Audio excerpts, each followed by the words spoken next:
Come down, come down.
32.3 miles away, baby. I'd run the distance, sail the tides. No matter how far I'd come, looking for you, baby. Through it all, I'll be by your side. I'll be right beside you. Yeah, I'll be right beside you. Yeah, I'll be right beside you. Yeah, I'll be right beside you.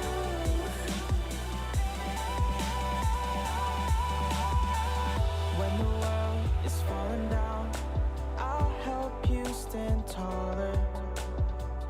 When the waves crash all around, I'll keep your head above water.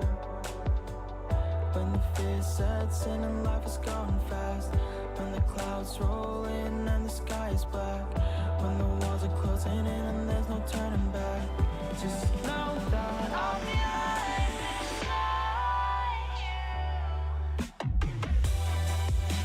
Yeah, I'll be right beside you. Yeah, I'll be right beside you. Yeah, I'll be right beside you.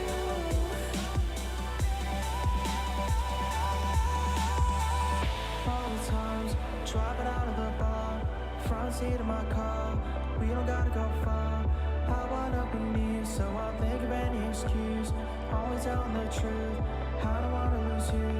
My head laying on your chest, counting your breath. We both know we're more than friends. It's funny how I feel when all's except for us. That we're in love, baby. You're my only one, my only one.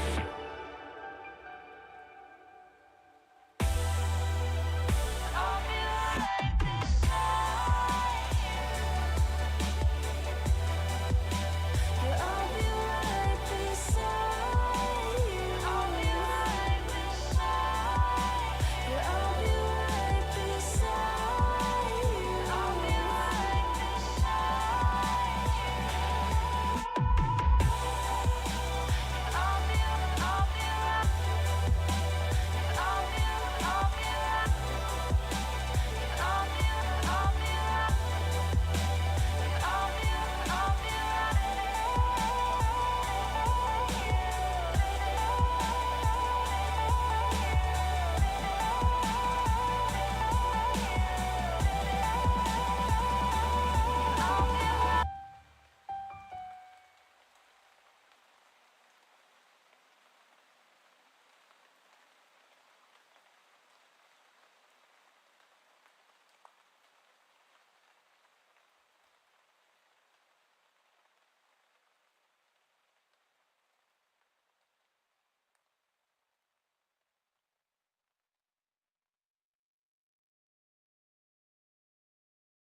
Ladies and gentlemen, welcome to the ASU Esports Lounge mini tournament of the week. We are playing League of Legends. My name is Alon. I will be your caster for the evening, and we've got quite the lineup here tonight. If you aren't, in it, or don't know who's in it, we got 4 teams ready to duke it out on the Rift. Single elimination style with we got a third place match lined up with a grand finals. It should be a lot of fun. I believe it's still best of 3 for the grand finals. I think we have some time for that tonight, but thank you for joining us. If you're joining us from home, if you're joining us from the lounge, thank you for being here. All the players are over there. They're getting all set up, and they have their headsets in, so thankfully they can't hear me as I call out their other teams from the Fog of War. But yeah, I'm super excited to see some League of Legends tonight. I hope you are as well. Just a couple of things, housekeeping things to get out of the way before we start the actual tournament. We host these tournaments every week. So every Friday, it's our free Friday.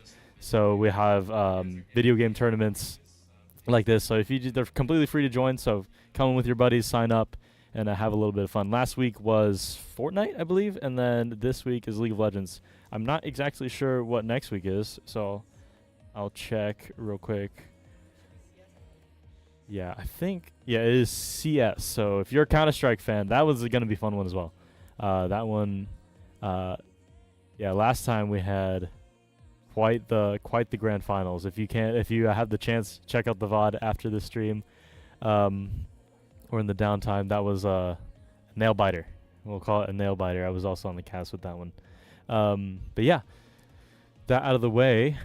We're still looking to get our teams set up here. Just to introduce our teams a little bit, I have the team list right here. If you at home know any of these people, go ahead and give them a shout out in the chat. But we got T2 coming in. We got Lucas, Roberto, Ryan, Marcus, and Giovanni rounding out T2 for the for the SpongeBob Fugglers, referring to the plushie. Sloan, Garrett, Jonah, Annie, and Kale rounding out that team. Bruh G, Scotty / Eric, Henry, Kieran, Kelly, and Bailey. Bruh G rocking out that 6-man roster. They've got a couple, they have some sub-ins, sub-outs we might be able to see later this evening. And then Real Boys, what is that? Real Boys LLC in Corp. So they got both. They're really hedging their bets there with that one. Amith, Jackson, Joshua, Riley, and Jax. Got the double Jax duo. We'll see if Jax is a pick for that team. We'll see if that's prio. But, I am completely in the dark about these teams. I know a couple of the players, but not nearly enough about all of them. So we're in for a surprise here. We'll see, kind of get to know who these players are and what they like to play. We'll be seeing, I think, 3 games on stream here. So the bracket will be a 2-sided bracket. We'll see round 1 from one. We'll see one side of the bracket for 2 teams. They'll be duking it out. And then we'll see a 3rd place match. And then we'll see grand finals, best of 3, fearless.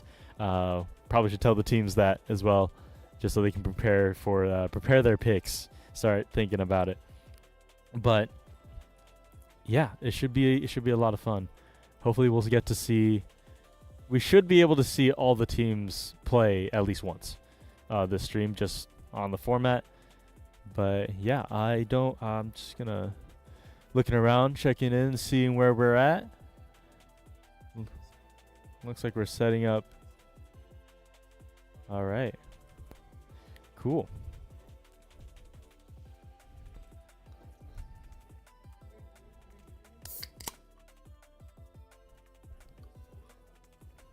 Oh, excuse me. Need a little energy for the evening. Got a long night ahead of us. Yeah.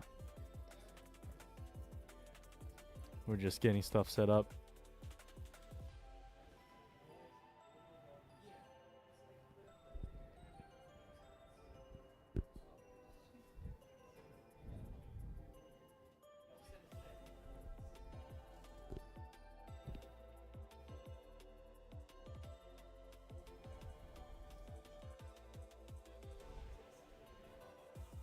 Sorry, guys, it's a little awkward. with the camera here. Yeah, but we got a lot of people working in the background to get this all set up.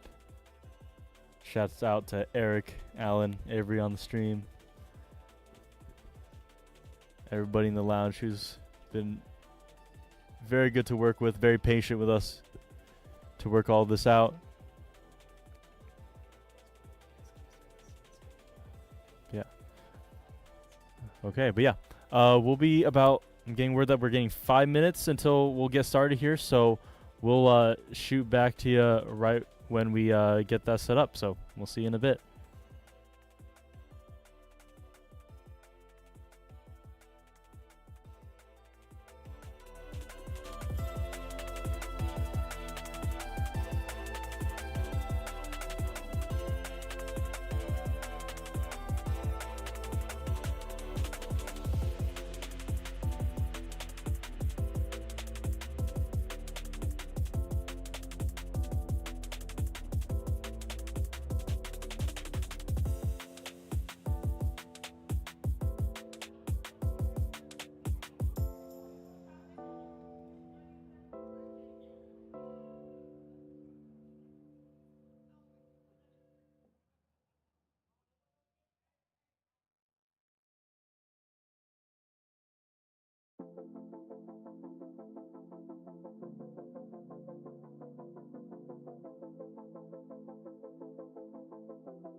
Don't need you anymore. Can live my life on my own.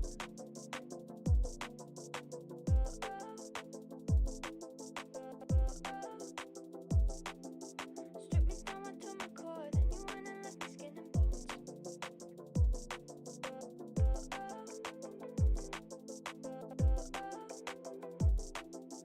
Tell me lies, blame it on me. Think you're clever, you're just mean.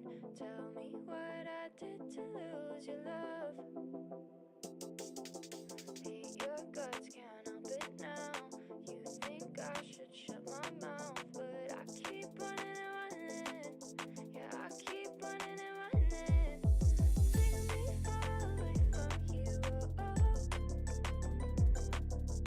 I keep running and running. I keep running and running. Taking me far away from you.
All right, we are back and we're going straight into draft. We have Brudgy versus the Fugglers.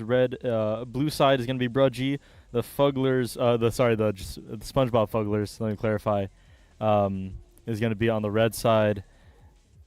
And yeah, we're going to go straight into pick ban. We're just waiting for them to load in. Just as everybody's kind of waiting around.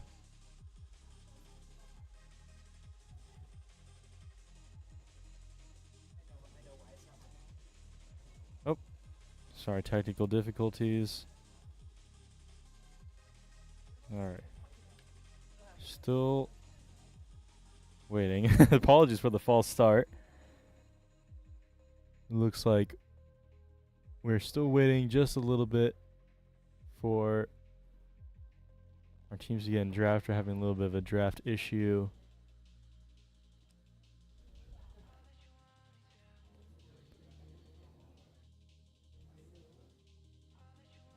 But okay, we're in now. So we have the timer going. Blue side is on their first ban. I'm really interested to see kind of what their prios are because in light of the new patch, a lot of things got changed. We are on the Worlds patch, so we'll see how competitive these teams really want to play it. See if they want to kind of ban out things they're uncomfortable against. We have a very wide range of skill sets here in the lounge, so it'll be very interesting to see kind of where we're at competitively. I don't think we're gonna have any boring drafts. Safe to say, as we have the Mordekaiser band coming out for Brudgy, countered by the Tom Kench on the red side. Some of these, I'd say, these draft queue terrors. You can say banning out a lot of top bands here. We have the Renekton and Mordekaiser banned for Brudgy. They do not. They really want to shut down this top side. Make sure they have nothing. And Garen ban as well. So yeah, full top side ban coming out from Brudgy with kind of a semi-top side heavy ban pool. And then the Kaisa ban getting locked in for their third ban. So got a lot of decisions to consider here if you're Brudgy. Do you just want to, lock in this top side now? You have to, if you in these first three picks, you kind of have to decide who your top laner is. You have to, blind something. Nico going to get locked in for Brudgy. Going to be a nice pick there. We'll see how SpongeBob Fugglers respond. Down to the wire here with a Kaisa, Gnar, Tom Kench band. I'm not sure exactly what they want here. They're going to go for the Lilia for that AP carry jungle pick, presumably, unless we're seeing some weird Lilia top action. If that's the case, that is a very, very out-of-pocket blind just to put right on the table. This is best of one, though, so surprise factor can be a viable strategy, but hold my tongue while the Ornn pick is going to be that top lane, so it will be Lilia jungle. No off-meta picks here. We're going to get the Ornn blind. Kindred in the jungle to counter that Lilia, or to match that Lilia, and we'll see if Brudgy want to pick topside here. So they should, theoretically, they should pick topside here, but they're not. They're going to lock in the Jinx, and I'm assuming that Nico is going to be support. So that's the bot lane picked out for the side of Brudgy, and their top lane is completely open to bans. For the side, for Brudgy. So now you're going into bans. Red side is going to get some bans now. And that top side is completely open. We have 3 bans. You banned 3 champions on the side of, blue. And you had 2, or just, I guess 1.5 top bans for the side of SpongeBob Fugglers. So, yeah, the Irelia ban is going to add 1 to the list. Also going to take out that mid pick if that is in the pool of anybody on Brudgy. So really pinching tight on this champion pool. I'm not sure who the top laner is for this team, but they are they need to scrape the bottom of the barrel here if they're gonna need to find. They're gonna want to find an answer. Caitlyn banned out. No Caitlyn Lux. And the Nautilus is going to be the final ban. So they think that Nico... They tell me they think that Nico's mid. So they're kind of hedging their bets a little bit here. If that Nico is support like is per usual, then that ban is a little bit, you know, a little bit of a stale ban. Misfortune coming out, 2 AD bans. Good choice on the side of Brudgy. But there's still a good amount of ADs available for Lux to play. If that is a Lux support, you know, that looks like a flex Lux. So could be Seraphine. Seraphine, okay, still could be flex.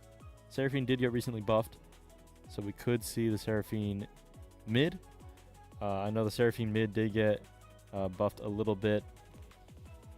Very well could be anything. That AD ban or that AD pick for SpongeBob Fuggler's not you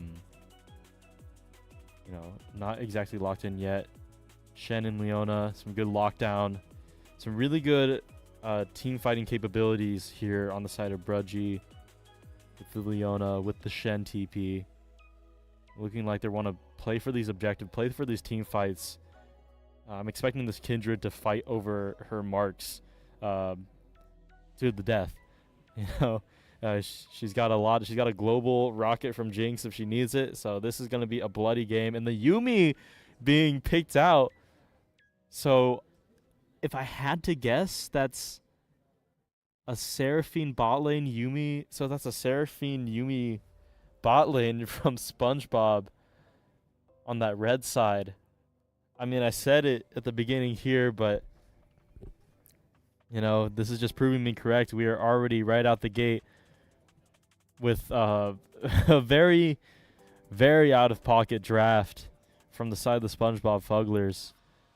A very out-of-pocket draft for a very out-of-pocket team. I'm more worried about their damage share, though, because we have 4 very AP-heavy champions, and that Ornn is also ability power. So it is Merc Tread City if you are Brudgy.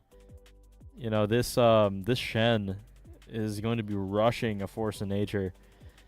You know, this Shen and Leona is going to be a wall for these champions to get through. A lot of spread damage, but, you know, Shen and Leona are going to want to just get onto you. Nico as well. And a lot of these, aside from the Ornn, the rest of SpongeBob Fugglers are just super squishy. So we'll have to see how they deal with it. Yeah, I'm not sure. You know, on the bright side, if you're red side, you have a lot of one-shot potential. So if you find that first target, you know, if that Leona is being caught out on sides, if you know, the Jinx steps out of line, there's you can kind of burst that down when you need to. That Yuumi pick is yeah, that Yuumi pick is going to. I'm a little bit skeptical about that Yuumi pick, if I'm going to be very honest. But, you know, anything can happen. I've seen miracles happen out of worse drafts. So we're gonna jump into the Rift pretty soon here. But yeah, we'll meet up with you back on the Rift once we have them.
All right, and we're jumping straight into the rift right here with SpongeBob Fugglers versus Bruh G, red and blue side respectively. Immediate Dark Seal purchase from the Seraphine. They are going all out. It is the Yumi support. The portraits are a little bit mixed up, so bear with us with that. But yeah, it should be quite the interesting game here. Is that okay? The Nico is mid at the moment, which I mean makes sense because it is a Nico mid. But yeah, that's especially with this Dark Seal purchase from the Seraphine, and they need to get schmovin like this jelly on the Seraphine. They need to make plays happen. The early game is kind of where they have the most opportunity to do something. I'm not really too knowledgeable on like base damage of Seraphine or these champions on the side on red side, but I don't know. I just looking at their draft, if they let this Shen and Leona build some MR, then they're not gonna have a good time here.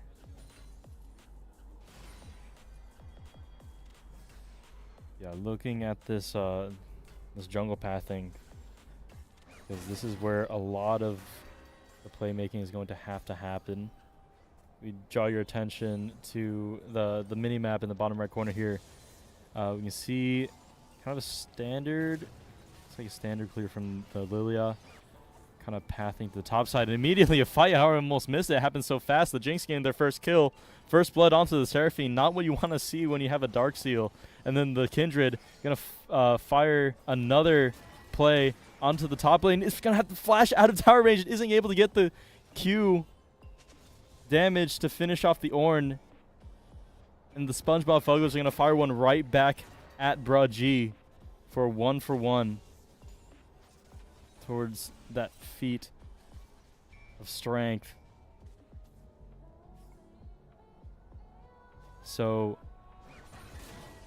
kind of ahead in both ways, but hold on, sit in the bowl. Going in on the Ornn. But the Lily is coming in here, so Hangman has noticed it. Lily Q, not quite going to get it. The auto, not going to be enough. Sit in a bowl is going to get out just barely with their life. No kill for the top lane, but that is going to be a back, and that is going to put that Ornn quite a ways ahead. They're going to take the chance to back as well. Sit in a bowl, going to stay for the wave just a little bit longer. I think Hangman is also going to try to get a cheeky little kill here. They notice that Sit in a bowl is overstaying. Lilia's still topside, but so is Kindred. I think this play happens way too fast for either jungler to make a play. So we'll see. That ward on red side is going to do wonders to spot out that Kindred if the Kindred wants to cover. Lilia should know that they're there. Knock up, not going to be enough. I don't see a play happening. Junglers are going to see each other and they're going to shake hands not to do anything. Stun onto the Seraphine already. The trap's going to have to be flashed away from. Summoners out from Schmoove and Jelly. Going to put them even further behind than they already are. Down 1 kill to the Jinx. And, yeah. Oh, knock up. Onto the Shen. Not able to get that kill still, though. Lilia going to get that bot scuttle. Going to have to flash away as well. A lot of summoners coming out from the side of the SpongeBob Fugglers. You know, it's 1-1 in kills right now, but just the game state is not looking in their favor. TP back to lane from the Shen. I expect a match after this this Ornn backs. They're going to stop the back, though. Shouldn't be too much of a difference, but that should get that wave moving for blue side. See, Jinx is backing now after that 300 gold lead. And that first kill, see if they buy. Oop. Immediate Berserker's Greaves. Thinking better of it, though. Buys a BF sword. That's a lot of damage in this early game here. These top laners duking it out. This Shen, though, is going to talk about base damage early. This Shen just whacking on this Ornn. Already half health. Hangman has to realize he doesn't win the damage fight. Taunt going to come in from Sit in the Bull. E coming in from the Leona is going to get stunned, not quite getting out in time. He's going to try to W out, but W's towards the Shen. And the Leona is going to get the kill, but too far under tower and is going to trade one back. Ornn having 2 kills now. It's going to be nice and tanky. Oh, Sit in the Bull. Going to get a couple of tower hits in. He's going to try to fight this Lilia and is 2 levels ahead, so it's looking quite dire for the Deer. Meanwhile, on the bot side, we're starting up this Drake. Should be a pretty free objective considering that the Deer is up on the top side. So far, SpongeBob Fugglers have needed to play this comp perfectly, have needed to have perfect positioning on the map, and Bruh G have just had them at every corner. At every intersection, they've been there. Shen going to go back in, get a little bit of chunk damage. He's going to dodge the Bellows Breath. Just playing with his food a little bit here. Knows that he has the advantage. Going to get a play onto this Jinx, this bot lane getting even further ahead. It's situation is just getting more and more dire. Another cheeky little trade, engage.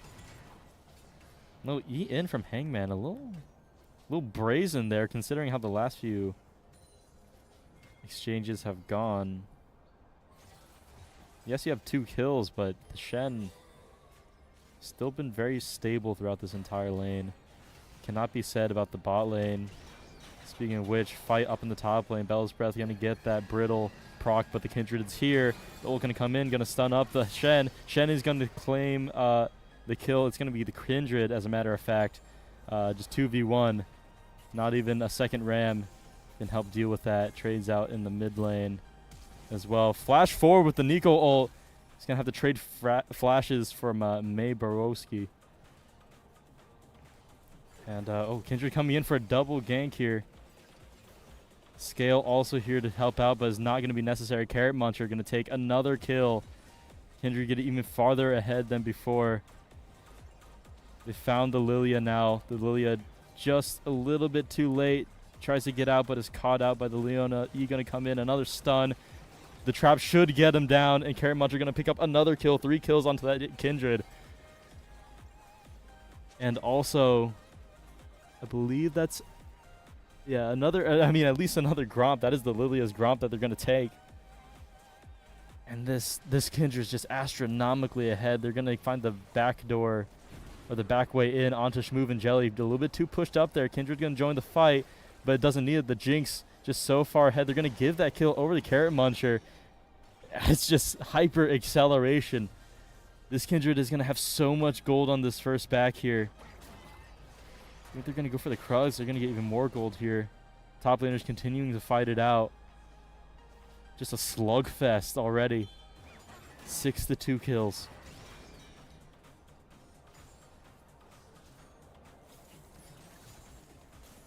I mean, just an absolute slaughter already, only 9 minutes in. You know, Lilia on the grubs now. You know, should be able to get one, but 3 people are moving on the side of Bruh G. The Ornn is moving as well to try to cover. SpongeBob Fugglers should get at least one, but not without a fight. They're going to burst down Angus Delaney. Sit in the Bull, going to claim that kill. And they are going to secure 1 grub, but the rest are going to go to the side of Bruh G, uncontested. Flash out from Hangman as well. They're going to burn the flash. Just absolutely catastrophic for the red side here. They just cannot play the game. Kendra's going to get another mark on Lilia's Raptors. Leona here to cover that right there. You're going to get that mark. Lilia. Oh, no. It is absolutely tragedy. Not even level 6 yet. I can't even use the ultimate to stun them up or sleep them and get out. Just going to hand another kill. Thank you very much, Collector. Going to, dare I say, overkill onto that poor little deer. Ugh. You know, I haven't watched Bambi in years, but I think this is pretty close. Hangman low on mana. Wave is crashing into him. 3 people on the side of Bruh G. Classy Dragon going to take out the Lux in the mid lane. And there's nothing Hangman can do except hug this tower for dear life. Below 10% health. And it's just going to not even... I wouldn't even call that a dive. Just an absolute... And this Ornn just does not have the infrastructure to hold himself up. The only item built, that Sunfire Cape for the Ornn. We're pretty close on this to items on Brudgy as well. Question is, how fast and merciless do Brudgy make this? TP back to lane, gonna push, sit in a bolt off tower, popping the ult. Hangman gonna try to go for the kill, try to catch sit in a bowl. Overextended. Is it enough? It should be just a little bit overextended. Q coming up very soon here. Gonna run under tower for it. Not gonna be enough. Just too much of an item difference. Or I guess a lead for the Shen. Is gonna back under the tower. Quite cocky. Can't do anything about it though, Hangman. Just gonna opt for the plate instead. The back, the Heartsteel bot for the Shen. Should be a big buy. Should even it up. Hangman should feel lucky that Heartsteel was not bought sooner. Just gonna build right in front of his face. It is the SpongeBob Hungler special. Hangman thought he could get away with it. Is gonna trade his health because of it. Meanwhile, in the jungle, setting up for this Drake.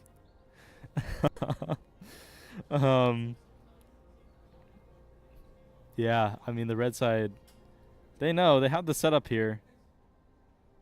Seraphine's stepping up so much, and I think Brudgy realized that 2 fights happening at once is hard to focus on one, but we're focusing here on the mid lane. Gonna push May Borowski off of their laner. Annie and Kindred have found their target, and Carrot Muncher's gonna go godlike. The Kindred spirit, adding some specters to their collection. Making it absolute quick work of this team. Angus Delaney going to try to fire back onto the Shen in the top lane, trying to catch them a little bit overextended here. Sit in the bowl, just walking back. Health bar going low. Should be dead here. No! He's going to get out. Okay, the Bell's Breath just barely going to get that kill onto the Shen. The SpongeBob Fogler pride coming out from broadcast. And should be a nice little wait for Hangman.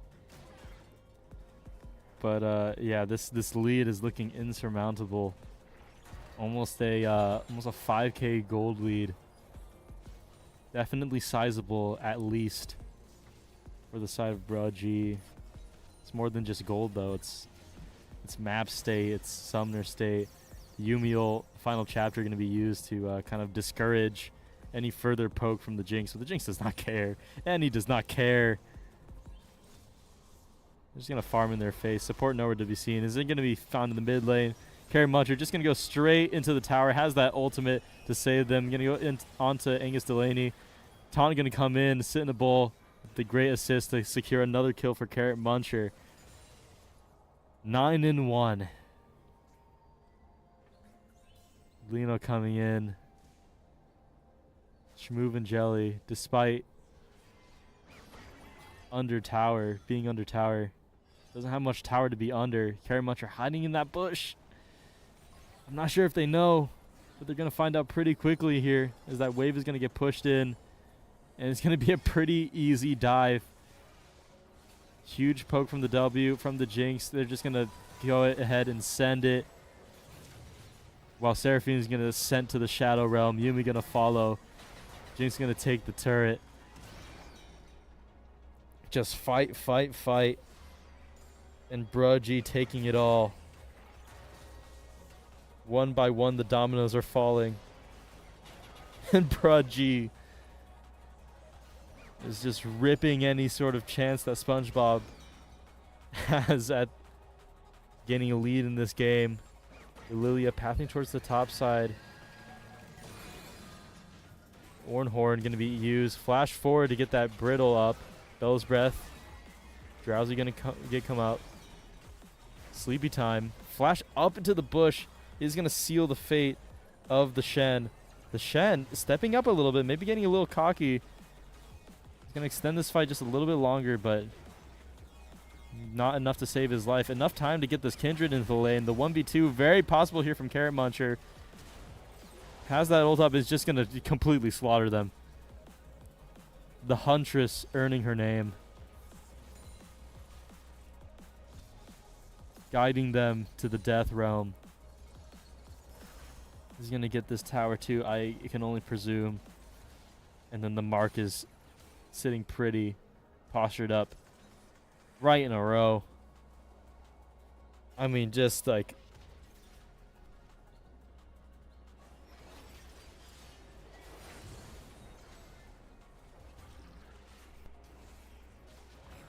G doesn't even need... yeah, Brudgy just going to start up that Herald. Not even going to need that jungler. Classy Dragon farming as a minion. Game, you know, they're getting getting a little cocky here. Getting a little overzealous here. Cinnabol going to try to 1v2 this AP bot lane of SpongeBob Fugglers. The TP come in to try to cover. It was the TP from the Seraphine. I didn't even notice. I mean, they're just trying everything at this point. Maybe it was supposed to be a flash, didn't know it wasn't up. Just a miscalculation. May Borowski, also just a passenger. There's nothing that this poor Lux can do. The Jinx is going to continue taking turrets with the Herald. They're going to move on to this inhibitor turret. It is looking like curtains. Orn going to get this turret and try to back to defend this. We'll see how much further Brudgy want to take it. See how much hubris they think they have. The Charm going to get onto two. The Jinx and the Carrot Muncher on the Kindred. Hangman going to miss the Ornhorn. Angus Delaney just going to go in and try to get the sleep. A little bit of a Spica here, but no team to follow them up. Is just going to get melted down by the Nico. Shut down on the Kindred, though, from the Lux. A little bit of a gold injection for this AP mid laner, but I think too little too late. They're going to push off this this end from Brudgy. But it's just going to prolong the inevitable. They're going to get a little bit of time, though. Not sure they're going to be able to contest this dragon, but they should be able to defend these waves and prolong the game just a little bit longer. Haven't even mentioned feeds of strength here, but I feel like it's a given. Otacon not even up yet.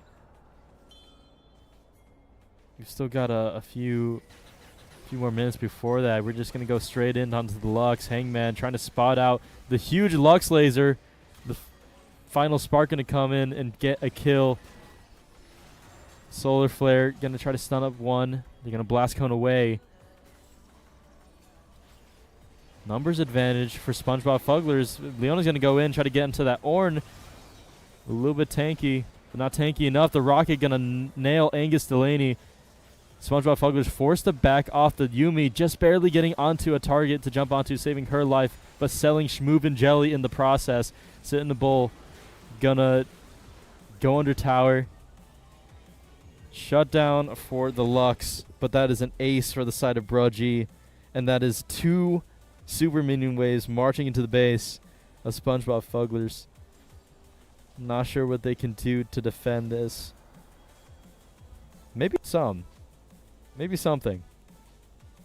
As the Kindred is going to opt for the Dragon to just get them even further ahead. They should be able to defend this wave. But not before this bot tier 2 falls soon enough.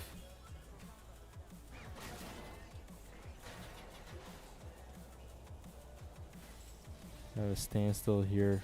SpongeBob Fugglers just kind of forced to wait for an opportunity. Wait for a mistake that Brudgy is just not giving them. The double Leona jump scare onto May Borowski. The Lux can get taken down with an inch of her life. Gonna get finished off by Classy Dragon. Another engage from Scale. Maybe a little too deep though. No one to back them up. He's gonna solar flare to get the Lilia. Is just able to get back in time with their damage dealers.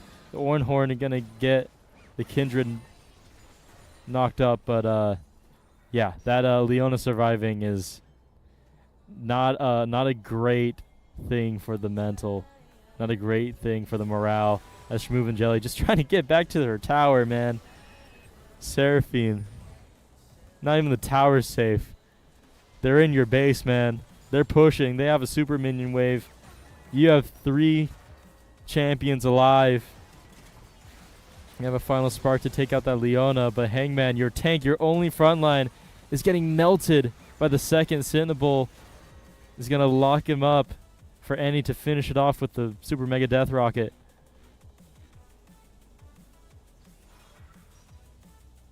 And Hangman, super mega dead. Bruh, gee, feels like they're just playing with their food at this point.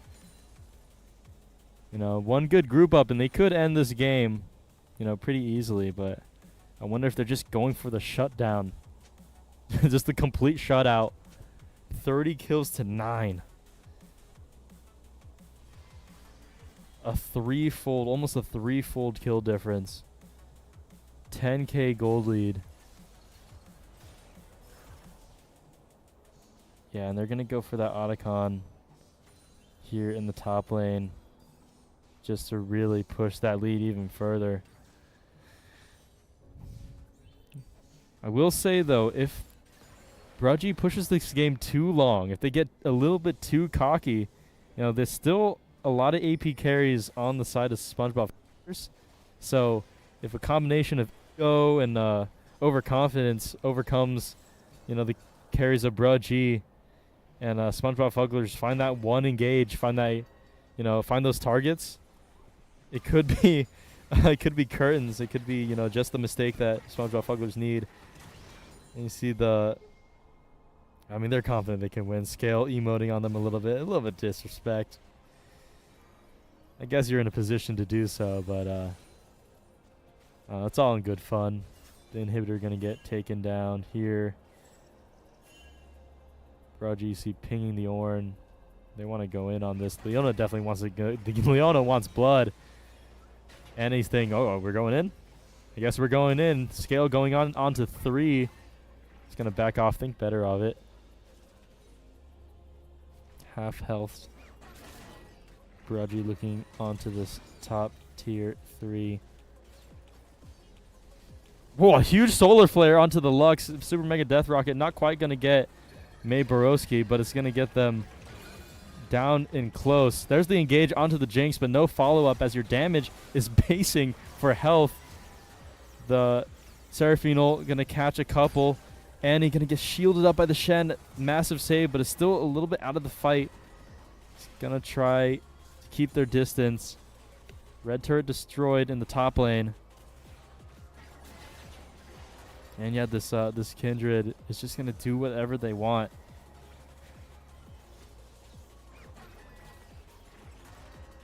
Yeah, 2 inhibs down. It's looking, and the Jinx is going to be coming out of base as well. So this could very well be the end fight. Seraphine going to go down. They're going to have the numbers advantage for this end fight. Angus Delaney coming up soon, but I don't think soon enough. Sen just going to flash taunt in onto the Ornn. Maybe a little bit too far, though. The Ornn is getting tankier and tankier as the time goes on. I think they noticed that. They've realized we made a mistake. The flash out coming in from the support. They're going to get locked down by the Binding Light. Lux going to get the shutdown of the Shen, and they're going to find a knock-up onto Carrot Muncher. Carrot Muncher going to have to pop that Lamb's Respite. Because they're going to take it down. It's not enough. There's too many members. They're going to defend the push. SpongeBob Fugglers have found the angle. This is the angle we're talking about to keep them in the game. It's not going to win the game, but it's going to buy them some time, and it's looking like they're doing the most of it. They're doing the most they can with the time that they have gathered for themselves. They have these super minion waves. That is a little bit of extra gold. You know, if you have the wave clear and with 3 AP carries, Or I guess 2. 3 if you count Lilia. Lilia in an interesting state. Only has 2 items so far. 4 items on the Kindred, though. That kill was massive. If they can find more of those angles to take the Kindred out of the fight, a lot of that gold, dare I say, like, all of it is on the Kindred. So, it's very clear. Just a tiny little reminder that the Seraphine does have Dark Seal. So, not much value there. 45 CS is tough to see, but, you know, the Lux is still doing Lux things. So, that's good to see. Brudgy going to secure this last dragon, going to secure the Chemtech Soul. And Lux, man, Caster Curse is going to get caught out. Maybe looking for the final Spark Steel. They just take it way too fast. Scale going to 1v1 the Seraphine with base damage and abilities and cooldown reduction. Solo kill from the Leona onto what was supposed to be an AP carry. Shmoob and Jelly, just an absolute passenger in this game. Just here along for the ride, here to pop ults and hopefully get a couple of people, catch some waves if they're allowed to, but this Scale is just in their face. You know, they're almost a solo laner of themselves. Assassin Leona. Never thought I'd see it in my lifetime, but here we are. 3 people collapsing onto Hangman and the Ornn. The stun going to come in and going to chunk them out just a little bit. Ornhorn going to come in, try to defend this. You know, delay it a little bit. Massive damage coming onto Carrot Muncher. The Shendel going to try to get a big shield to preserve their life. Hangman going to get a big knock-up onto Annie. Annie going to space out very well, though. The final spark going to do some damage, but not enough. Hangman going to fall. Double kill for the Kindred. And the Solar Flare is just going to lock this game. Quadra kill for the Kindred, not the Penta. Shen going to steal away that chance. And this game going to be stolen away from SpongeBob Fugglers. Brudgy moving on from the first round and securing their spot in the grand finals. Wowee. I mean, just a absolute slaughter of a match.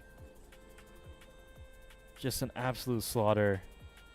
Yeah, not much else to say that wasn't said before. I mean, massive props to both teams. Massive props to the SpongeBob Fugglers for playing it out from what looked like a doomed play state. You know, they fought. They didn't just give up. They fought with all they had, with what little they had. So props to them for playing it out. And yeah, very dominant performance coming in from Brudgy on the blue side. So they'll be moving on to our final match of the evening. So that's going to secure them at least a second place. So great job to them. We'll looks like we're still waiting on a couple of our other 2 teams to finish up their match. But yeah, while we wait, just want to say a massive thank you to everybody who participates in these events. Again, I'll reiterate, we do these tournaments every week on Fridays. They're free to join, free to sign up for. So ASU Esports Lounge, if you just Google it, you'll find us. We're on Instagram, we're on YouTube. If you're watching the stream, you already know we're on YouTube. You can find our VODs of our other tournaments there. Next week we have Counter-Strike 2. We're running that up. So if you are a CS fan, or you've got a 5-stack waiting to play some CS in person on our state-of-the-art gaming PCs in the lounge, feel free. We're on LAN, so, or no, we're not. We're like we're all together. So it's gonna, that competitive esports environment. You'll have it. It's good to have lunch or just sorry,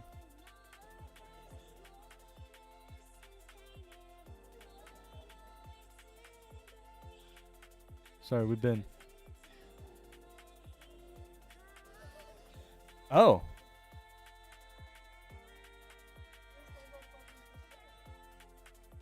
Okay, some massive. Okay, so massive information drop coming in. The teams were swapped. So SpongeBob Fugglers were actually the blue side, and Bruh G were the blue side or the red side. So massive props for SpongeBob Fugglers. Instead, they're gonna the repping the pride on the stream. Yeah, so they're gonna secure a spot in the finals. Bruh G gonna move into the lower bracket for that third place match. Wow, what an absolute whiplash. I mean, it doesn't change much of what I said. It just kind of changes the names. Still a very dominant performance from the SpongeBob Fugglers. But yeah, just yeah, that'll be interesting to watch in the VOD. But yeah. So we have our SpongeBob friends in the finals right now. We're still waiting on T2 and let me get my team list up here. Just for a second.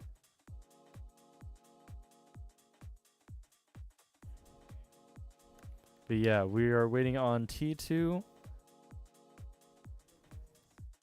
and Real Boys LLC Incorporated. So we're gonna wait for them to finish up their game. And yeah, sure.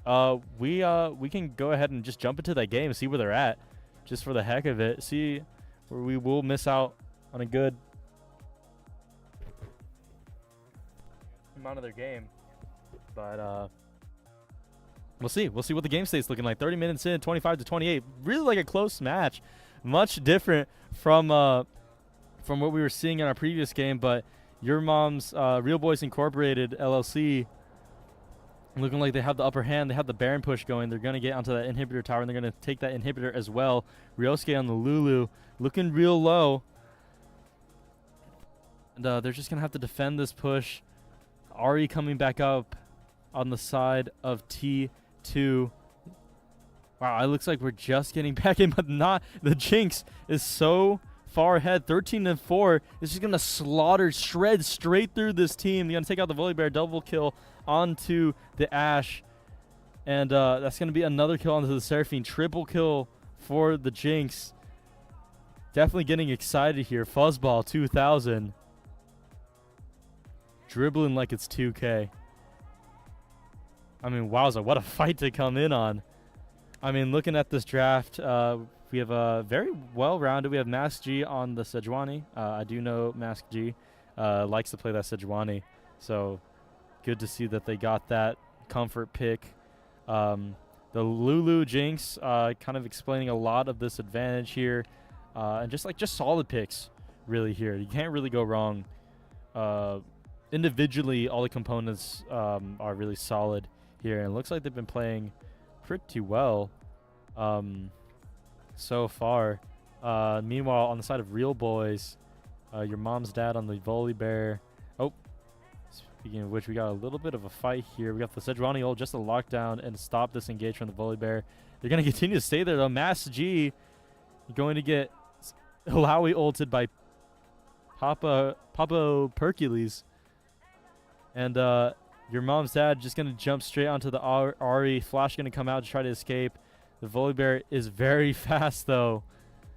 Not quite going to be able to catch up. I mean, it looks like a bloodbath of a different caliber here. The Aurelia going in onto 3. Going to try to shut down the Jinx. Not going to happen. The Lulu ult there to deny the kill from the Irelia. I mean, it was worth a shot, right? You want to take out this massive source of damage from the side of T2. It's very clear that Jinx is kind of the one thing that's holding them together. The Ashe, or the Ari, also a good source of damage, but not, quite to the level of this Jinx. You have so much on this team to give the Jinx the time of day and give the Jinx the space. But if there's no Jinx to give space, what do? It's this right side comp is all about the Jinx as we kind of go in. The Jinx taking down the ADC of Real Boys Incorporated. Ashe going down. Charm going to hit onto the Ilaoi, securing the double kill for Fuzzball 2000. Little cheeky W to try to spot someone out. No objectives to play for yet, so we're just getting kills for the heck of it. And speaking of, the Drake has spawned another Chemtech Drake. And soul point for Real Boys Incorporated. So they're not in a position to get it, but they're going to want this. The Gnar out of position. Maybe. They didn't spot him, so he's not going to get pincered out. But it's going to be very late to this Dragon fight if they decide to contest it. Volibear here, going to get vision on it, decides better against it. Not going to jump into 4 people. I would reckon that is a wise decision. The Gnar going to catch the mid wave. So it is just a seesaw. You know, back and forth, back and forth. The momentum shift is just swinging like a pendulum on both sides. Slightly more in favor of Real Boys Incorporated, but it looks like they're struggling to really close out this game. They need to collect themselves. They need to find that target. They need to find one good fight to really break this game open and take it away.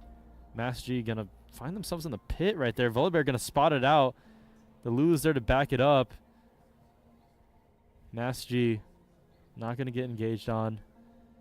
Ooh, a little scary there. Some poke coming out. They're going to spot him. Sadrani coming out onto the Irelia. Going to miss as a huge engage tool used for this Baron fight.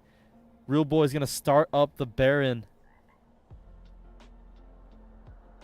And Joy Boy has the Mega Gnar available, but it's slowly ticking down. The more that ticks down, once that Mini Gnar is here, that makes the fight that much less fightable for Real Boys. They need time to refresh that Gnar ultimate, that Mega Gnar. Halfway on Mass G. Your mom's dad trying to find a cheeky little angle, finds the engage onto Mass Joy. Big flash, Aurelia in the backline. Lulu forced the ult on herself. Your mom's dad a little deep onto 5 people. Is going to get everybody a little low. The Aurelia dashing onto 2. Going to get the double kill onto the Gnar. And 2-2 forced to back off. Leonite has the Spirit Rush. Has to use it to disengage. Mass G also pretty low and is forced to retreat. T2, not the fight you want to see. That is the fight we were talking about for Real Boys LLC Incorporated. This fight, signing off this game, securing this win surely for the side of Real Boys. One last hurrah. Mass G trying to go in and adopt the Josh, but is going to sustain himself pretty well. He's going to get the Ari pretty low. And the Jinx comes out of base just in case for a quadra kill onto the blue side. Alawi going to be that 4th kill. Real Boys just not quite having what it takes. That Jinx, you know, once they use all of their engage, once they use all of that lockdown, this Jinx finding great angles to just run at them, and they're going to start the Baron themselves. Halfway done. Nobody alive onto Real Boys. That's going to be a Baron push for the side of T2, and that's going to equalize things just a little bit. Wow. That should be the mid-tier 2 taken. They're going to try to push up this top inhibitor turret as well. And all the members of Real Boys are going to come up just in time. The Fuzzball has found the Volibear.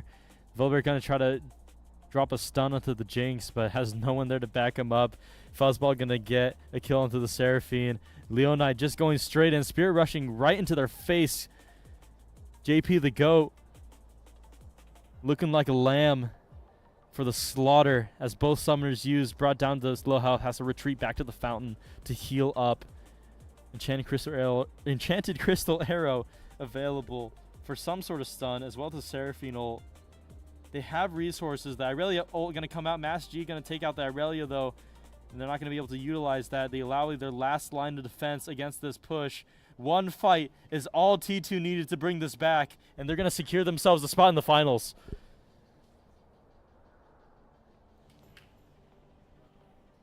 Wow. Now, part of me wishes we saw the beginning part of that game.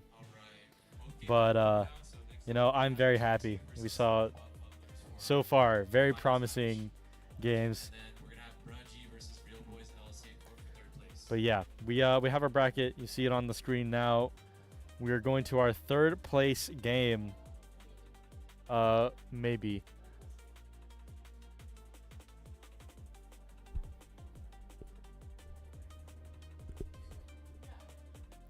We're waiting to see an update on that. So far.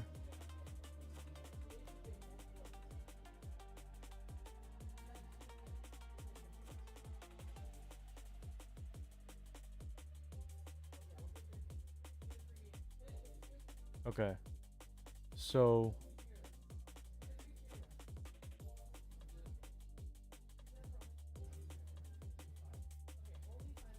all right, so I'm getting info. I think we are going straight into. Okay, it's kind of up in the air right now, but after coming out of that match, just about great performances for all teams involved. Gave us quite the show. T2 and the Real Boys, massive props to both of them.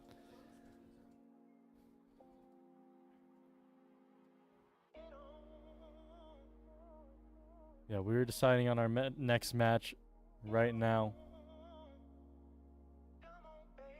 So far, it's either the third place match or we're gonna go straight into the finals, and third place will be decided off stream. So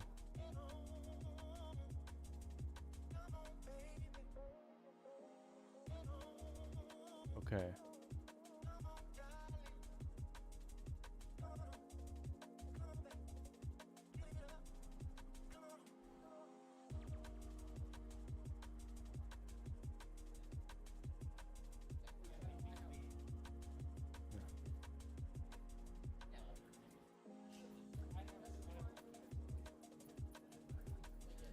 All right.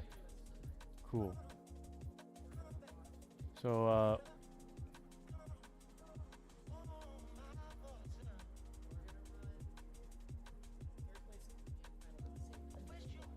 okay. So, all right. Intel in. All right.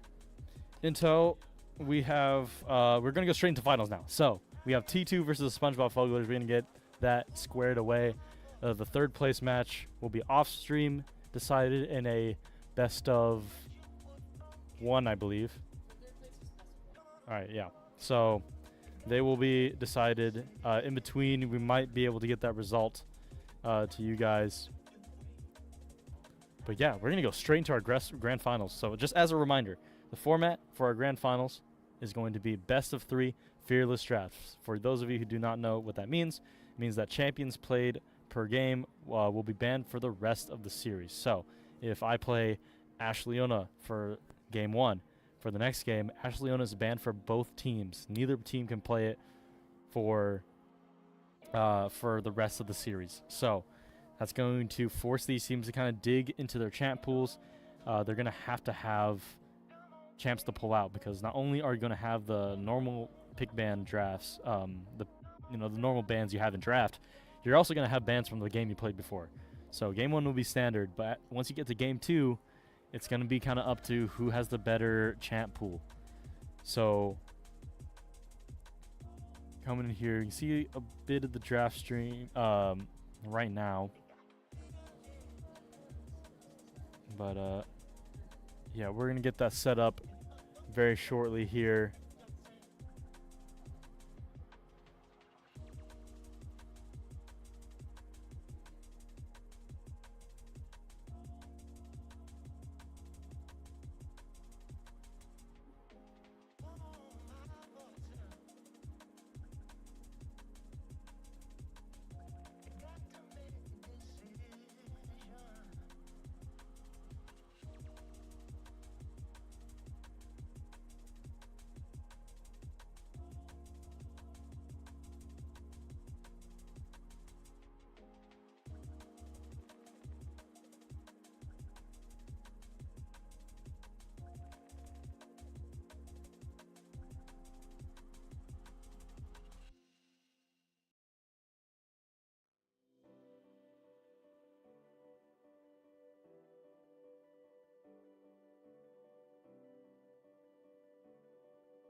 You say that you're mine while you're looking at them. I don't wanna pretend. Don't need your words, it's the way that you move. You say I'm paranoid, but I need the truth. Guess I got trust issues, no one to blame. But if you and me, I bet you feel the same. Chasing your ex like I should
All right, ladies and gentlemen, we are here. The grand finals of our ASU Esports Lounge League of Legends Free Friday tournament.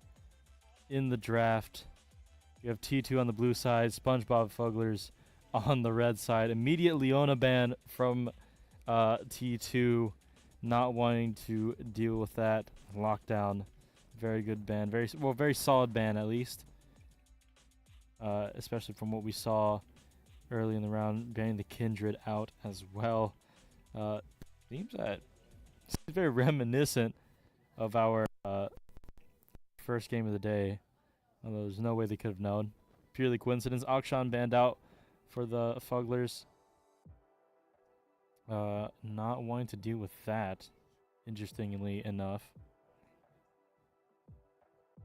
Cho'Gath going to be banned next. Oh, never mind. It's going to be a Mumu. I spoke a little bit too soon. So that is, so far, all A champions. You know, I don't want to count my chickens, but we'll see what this third ban is. We have, this third ban is going to kind of dictate. Okay, so interestingly enough, that's 3 of the champions that were played against, that the Fugglers played last match. So, yeah, they've been doing a little bit of scouting. I'm interested to see if they're just gonna ban the exact draft that they did last time. But I don't know. We'll see. We're seeing a lot of correlation, but we'll see if that aligns. The Hemomancer gonna be banned out for the side of SpongeBob Fugglers.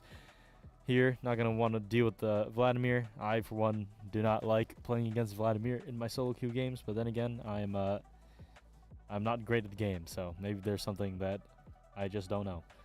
But it seems that SpongeBob Fugglers share the sentiment. Gnar gonna be first picked here for T2.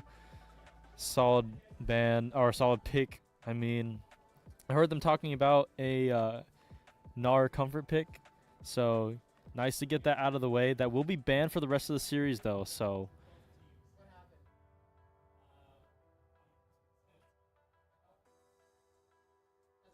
Oh. Okay, so we're redoing draft.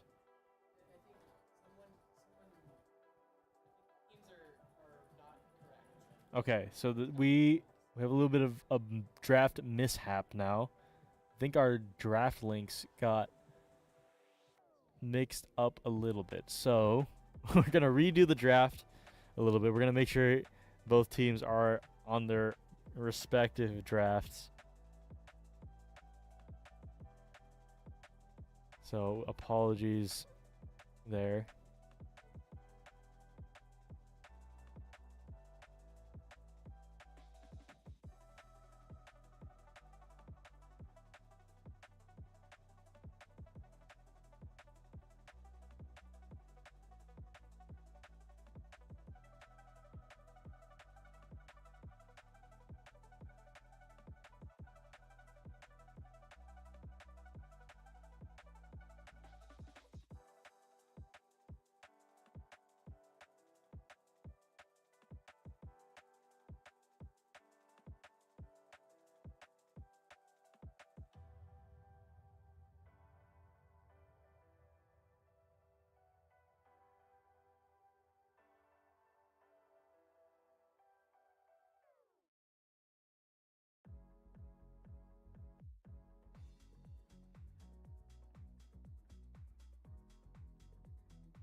All right, we're back in draft for real now this time.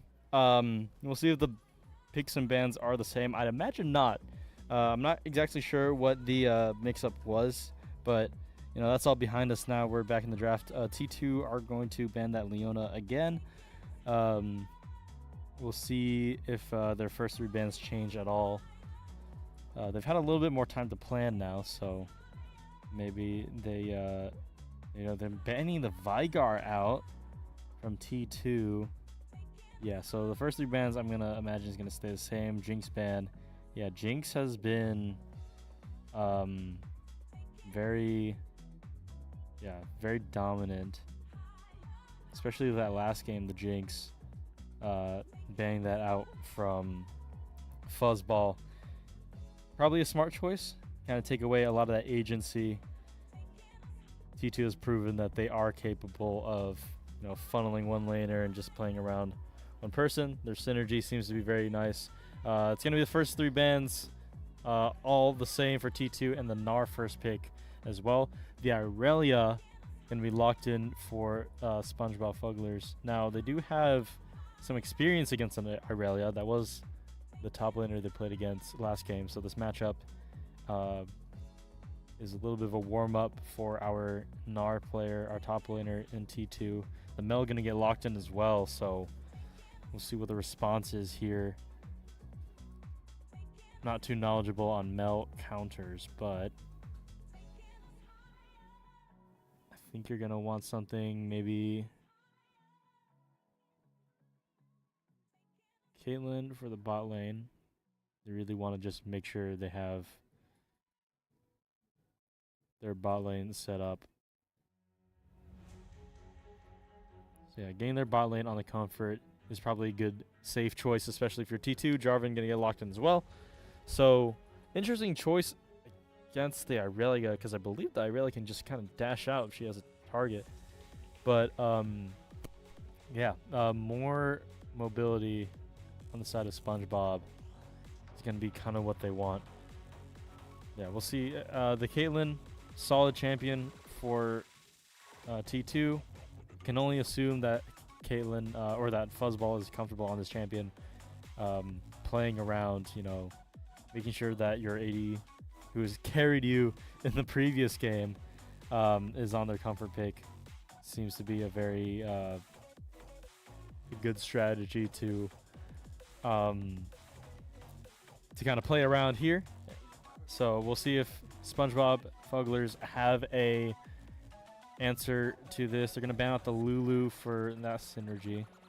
I don't know if I don't know what you play with Caitlyn. The Nautilus is probably a good pick as well.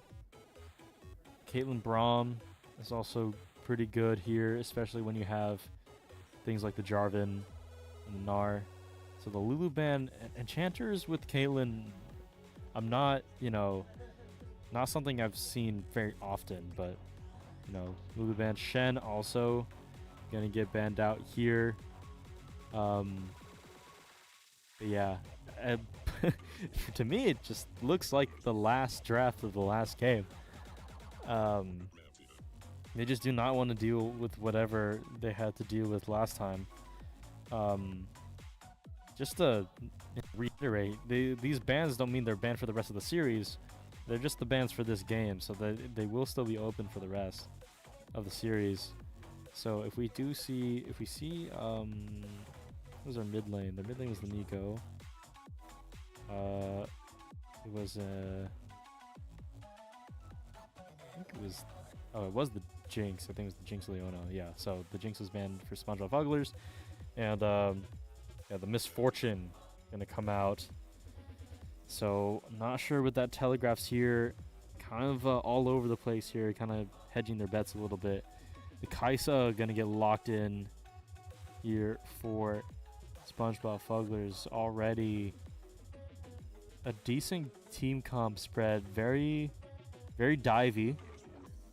With the Irelia within the Amumu. Of course, the Kaisa has the Killer Instinct that she can go in on and find these targets. The Renata gonna get locked in here for T2.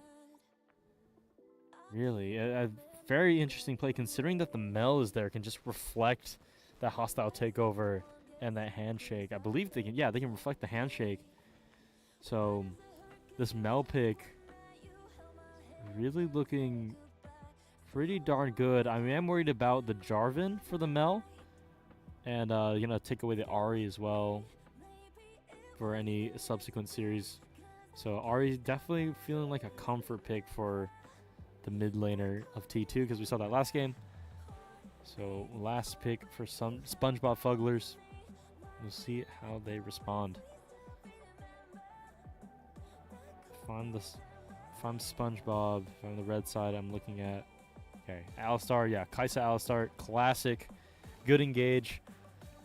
And that is our draft locked up for both teams. Overall, I think pretty solid for both sides. I am a little bit more partial to SpongeBob Fugglers. I think just a little bit more,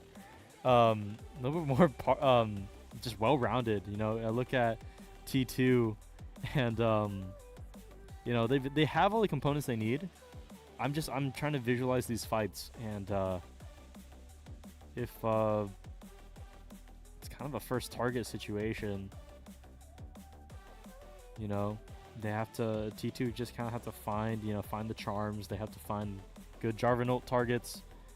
I don't know. It's both ways. I think the Mel really is going to be kind of what dictates a lot of these team fights. A well-timed reflect, being able to time that ability for the Mel is going to be T2's way to get an advantage in these fights, because there's so much that this Mel can do. Just kind of shut down a good charm or a good engage from the Renata. Of course, they can only do it once, but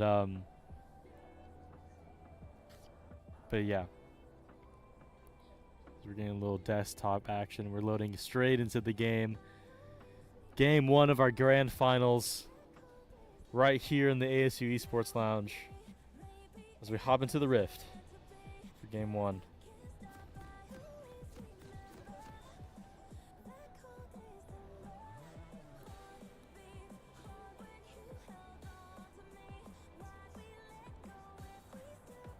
All right.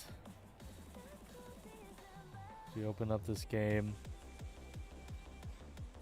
See, interesting already. We see a four-man going to the bot side, maybe trying to catch a cheeky little invade here. Kaisa looking like they might be the first target. They're going to find that tri-bush. No wards there, so they're not going to catch them. Ryosuke placing a ward in that bush. So if that Kaisa walks up, they will know. Amumu, oh no, the Amumu's going to round the corner, is going to get immediately locked in. He's going to walk into the bush, is going to get immediately charmed by the Leonite and burst down to oblivion. First blood from the Caitlyn. Massive start. That's going to be a great lead. Yeah, and they're going to opt not to go through lane through the river. So that's going to be a free 300 gold for Fuzzball. That is a good lead to have. They're going to back, and they're going to get a longsword from that, surely. So, yeah, just a lot of information there, too. So, they got the Amumu kill, and they have vision on the bot side. So they know when that move is moving. It's not going to put, it's not going to put the Amumu behind too much. It shouldn't be, but it's going to spell disaster for this bot side. They can't do anything. Sitnable, just going to go in for a cheeky little trade onto the Gnar level 1 through 3, kind of a little weaker as they scale through the game. It's going to get a little bit better, but for right now, the Irelia is going to be an early game monster. So Joyboy is going to have to play around that matchup. Level 2 hit, Headbutt Pulverize is going to knock up the Caitlyn. Masterfully done, but he's going to get out-traded. So much damage. Missing the stun here, Sitnable. Still going to get a good amount of damage on Joyboy. I can't imagine how much more damage if that stun hit. But yeah, already jump starting this game with a first blood. And yeah, this Caitlyn is already a pretty oppressive laner. as it is. A couple good handshakes, and this Kaisa lane is gonna have a bad time. Already chunked out a little bit, but this Alistar, I was just about to say, gonna headbutt. It's gonna have to do a really good job of peeling this damage off of their carry. Kaisa's gonna have to play this game a little bit more passively, at least for the first few minutes, if they're gonna want to get any lead. Both junglers in that top side getting their camps. And we'll fight over the scuttle. We'll see whoever gets it first. The Mumu gonna go for the grubs. Who the Jarvan's going to get that Gromp first, so that Jarvan should be first to the scuttle. I am wrong though. I get there around the same time. Yeah, they're gonna meet each other in the topside river. Fight here, a little duel over the crab. The Mumu gonna hook on to Max G. It's just going to cry himself a river and take down the Jarvan and secure that scuttle. That's massive, fighting over that. Max G, both junglers trying to die on that hill. You know, they're going to fight for that crab to the death. Max G taking the fall for it, so Carrot Muncher going to get not only a scuttle but a kill for it. Cinnabol going to go in. Jungler is going to hit the hook. Not quite going to hit the hook over the wall. Could have been detrimental. A little bit of trading out here. Ooh, so much damage onto the Kaisa.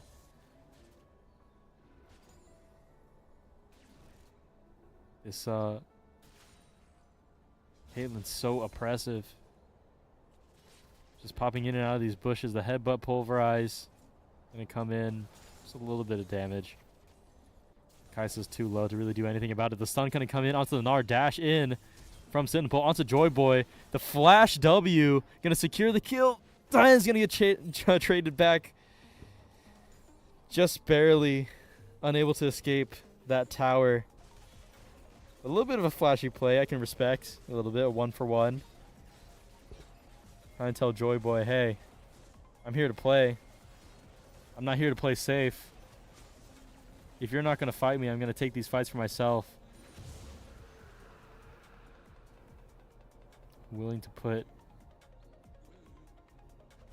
the pressure on.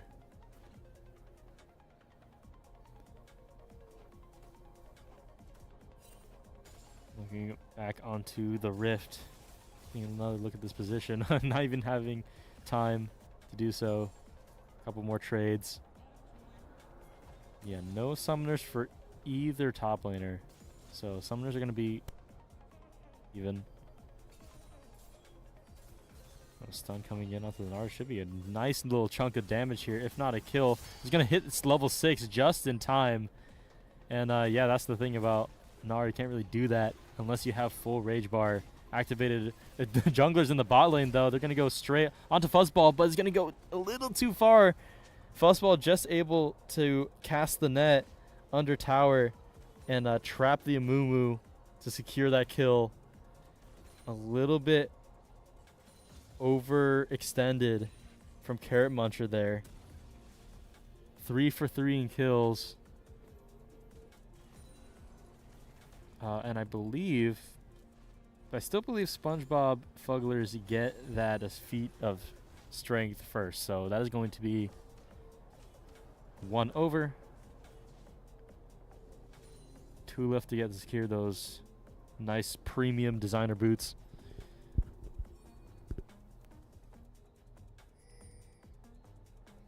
Yeah, next objective up should be those grubs coming up here soon. You can see the warding on that topside river, kind of prepping for that.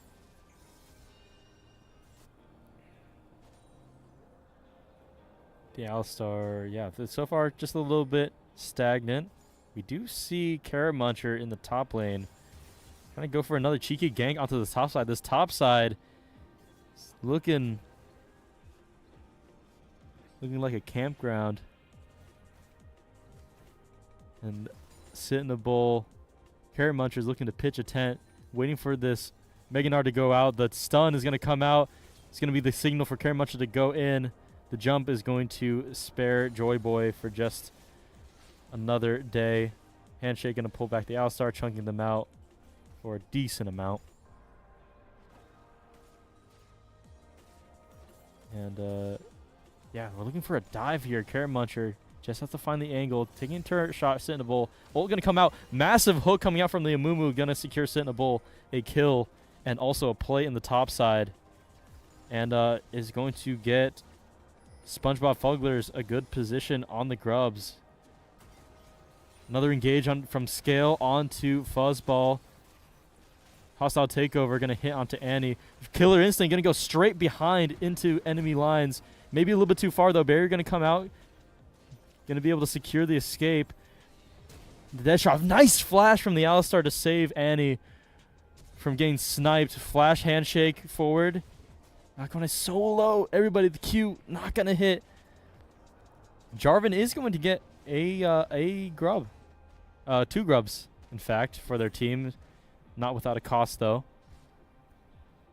So much happening on the map. It's hard to keep track.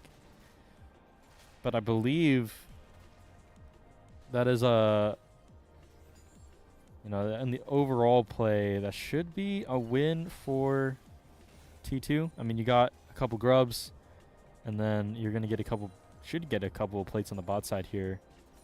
Because both laners were... Or at least one plate. Yeah, there you go. Should be one plate for the bot side of T2. A little bit of extra gold. So just slightly in the favor. I wouldn't say anything too crazy. That momentum's going to swing backwards as the bot lane positioning to back here. Scale not going to let that happen. You see the Oracle Lens sweeping for any wards. They do not want them to back at all. The handshake going to pull back Annie for a little bit of chunk damage. Headbutt pulverize. I'm going to be saying that a lot. The combo. The cow combo. But yeah, the Fuzzball needs to find this opportunity to back soon because these spells are going to be up soon. The Hex Flash is available, so Flash Pulverize. Ult is up. Yeah, they're going to get that back.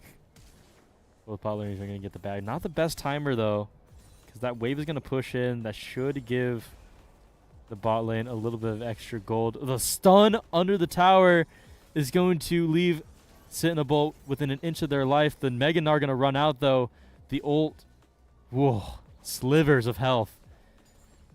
This top lane has just been a boxing match. Complete MMA in the top side. An attempt to steal from Mass G going to go awry as Classy Dragon going to pick up that kill onto the Jarvan. The bot lane tried to help out their jungler, but not there in time. They are going to get a good chunk onto Annie. Right there. And, yeah, they're just going to back off. That play is going to resolve, dissipate a little bit. Is what I would say. If the Mel backed, the Mel is going to sniff out the Hex Flash from the Alistar, is going to pulverize, get onto the Renata, looking like the first target. Yosuke forced to try to get away. The hostile takeover reflected by the Mel. That's what we were talking about. And any chance at escape is going to be fizzled out. Man, the Scale going right back in, but maybe a little bit too much as the Mass G going to Cataclysm onto Annie. Luckily, Classy Dragon had not backed yet, is able to stay and defend their bot laner, but Scale, known for these aggressive plays, going in, just as Sit in the Bowl is going to try secure something onto Joy Boy. Not going to find it. Oh, wow. A great plays all around. Yeah, Joy Boy sitting really low. I'm surprised they're playing so far up in this lane. They know what this Irelia can do, and they're only going to get stronger. Blade of the Ruined King for the Irelia, and not even a single item built for Joy Boy. Surely they have it in base, but they're not even going to get a chance. This Irelia is going to be able to hit this tower for free. Nowhere near that Gnar bar. Should get another plate from this. We're about 2 minutes, and we're about 1:30 away from 14 minutes, so there's a good chance that full plating is going to get this Irelia so much gold. The stun, long range, not going to quite hit it. So that should be okay, but a little pings to the top side. Are we going to go in? But we're looking at this fight bot side. A little bit of chunking out. Love tapping from both sides, but we're onto the fight here. Joyboy ulting the shove backwards. He's going to get the shutdown onto the Irelia. Carrot Muncher the next to go. Stun out from the Gnar. Flash out, but I don't think it's enough. The beautiful charm from Leonite.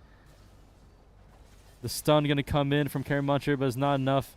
Mass G is here to save the day, and Leonite is going to get their first kill of the game and is going to go fight in the favor of T2. Speaking of fights, though, Scale going in once again. Should have expected. Stun onto Ryosuke.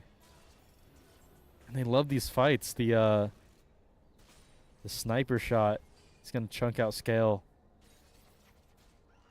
And everything on paper says that they should not look for an engage here. But I know better. I've seen Scale play.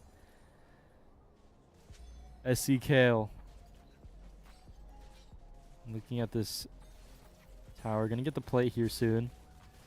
Moo looking over the wall. Might just go for the Gromp. It's not gonna cover anything.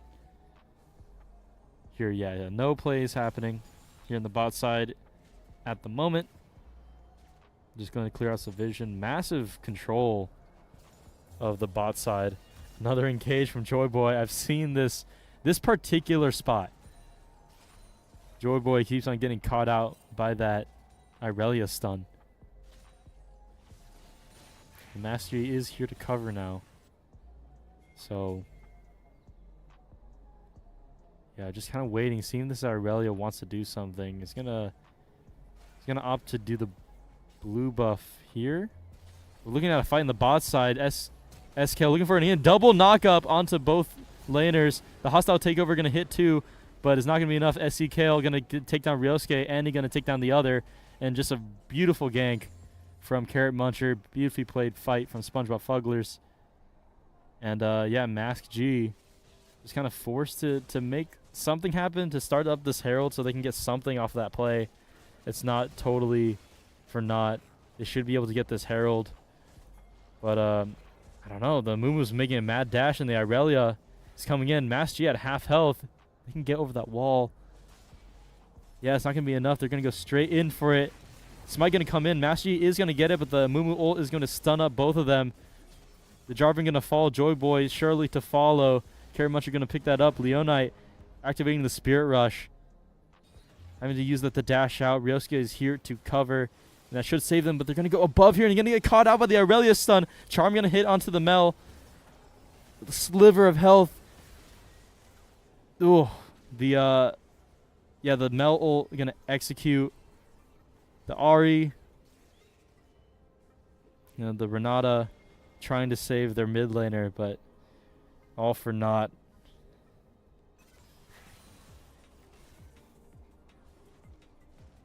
Just the unfortunate play. I thought Mask G, I'm sure Mask G thought he had it too. Whoa, hold up. A little engage onto Fuzzball. A little overextended here. No one to cover. Trying to place traps. But you don't have a support or anybody to cover you if you get caught out like that. SC Kale. Never failing to find those angles. So just go in and lock someone down. Worst they can do is die. Mask G gonna come in, and the Renata steals the Drake, and they're out. Mask G gonna sacrifice their life for the support, and he's gonna pick up that kill. Another fight in the top lane here. Joyboy about to get the Mega Gnar. Should get it now. He's gonna get the ultimate under the tower. Massive turnaround from Joyboy. Really well played. Just a little bit too overconfident. Thought they could kill before the Gnar came out, but Joyboy playing around that Mega Gnar bar masterfully. Stunning onto the tower and securing that kill. What a great fight. Yeah, two drinks and a Rift Herald. They're going to get this bot tier 1. Crashed in. Ooh, a little scary there for a second. Tower should have been dead. Driving the Herald just for a little bit of a flare. We have a TP behind for the Irelia. Is a little bit early though. 4 members of T2 have spotted out the Irelia. A little bit of an improvised play here. They're going to blast come behind. And they're just going to immediately burst down, sit in the bowl. Fuzzball going to pick up the kill. And now they have the numbers advantage for if they want to go for something here, they're going to back off a little bit early from the Irelia. You know, dashing in a little bit figuratively too early. Their team a little too far out to cover. You know, and T2 was able to spot that out. They're going to be able to get this top tier 1 Carrot Muncher here to cover it a little bit. Yeah, no one here to cover this wave on the top side. Everybody on SpongeBob Fugglers is kind of leaning towards that bot side. Aurelia up now. Should be able to catch that. 3 people on that bot side river. Trying to look for something. Set up for some vision. Last going out. They're going to find the Mel. Mass G going to force the flash out of the Mel. The reflect's going to be used. Annie going to get engaged on. Stuck in the Cataclysm. Going to Killer Instinct out. Finding Fuzzball. Massive pick. Spirit Rush going to be used. He's going to find the Mel. Scale going to try to peel a little bit. The ult going to be used, but it's not going to execute anybody. Annie low enough for Joyboy to pick up the kill. Mass G going to go straight under tower. The Pulverize going to stun out Mass G. And the revive. Almost crazy there. Going to give the kill over to the support, but a massive fight for T2. 3 for 2. Carrot Muncher going to try, you know, just a little bit cheeky hook. Scare him a little bit. But a great fight for T2. Could have been a little bit better. You know, you could have, you know, it's still, you're still 1 up. I think if you're T2, you're looking at that fight again, you know, and you're saying, okay, maybe we're happy with the kills we got. You know, the Jarvan getting a little excited there, and just going straight onto the Alistar under tower. Could have been a kill, but the CC proven to be enough. Carrot Muncher going to go in onto the bot lane. Going to get trapped though, and is going to deny any sort of momentum, any sort of engage. Scales here though. Speaking of engage, this guy's middle name is Engage. Kind of at an impasse here in the bot lane. Jungler on the side of T2 hitting that blue buff, and they're going to start. Red side is going to start that Otacon, and it's going to go down pretty easily. Not much room to contest, especially with the vision control. They're going to go for the steal. Irelia going to secure it, and they're going to turn the fight onto T2. Leona going to be the first to fall, dashing onto everybody. The Irelia special. 2 kills to the side of SpongeBob Fugglers. T2 caught contesting the objective. They just had no advantage. And Mass G trying to go in to defend the tower, but there's no tower to defend, and they're just going to fall. And they're just going to continue to push this advantage, push this lane. Only 1 member of T2 left to destroy, to defend this tower. Joyboy, recognizing it's a lost cause, is going to give it up. And yeah, we're pings onto the dragon pit. Gonna set up for this objective. It's spawning right now. No TPs on the side of T2. There's no way they can get here in time, and it's just gonna fall before they can even get within an arm's reach of it. Yeah, SpongeBob Fugglers showing a little bit of that dominance that they showed in game 1, round 1. Fuzzball, oh, we're gonna get rooted out. One shot by Classy Dragon. Fuzzball gonna get chased down by Annie. Mass G over the wall, maybe. Not gonna sniff it out. Yosuke gonna get out of there. Or excuse me, Annie. Or Fuzzball. Getting all my names mixed up.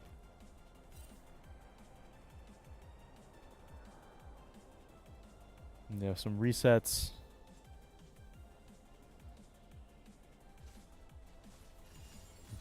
Yeah.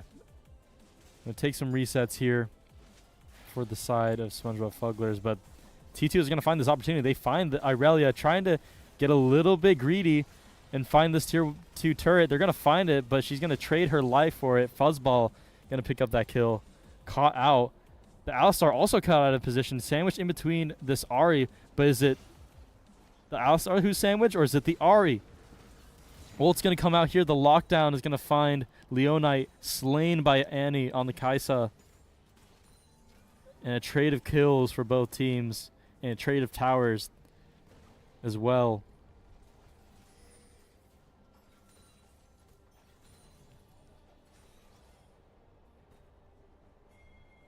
Yeah, TP is coming in now from the mid lane.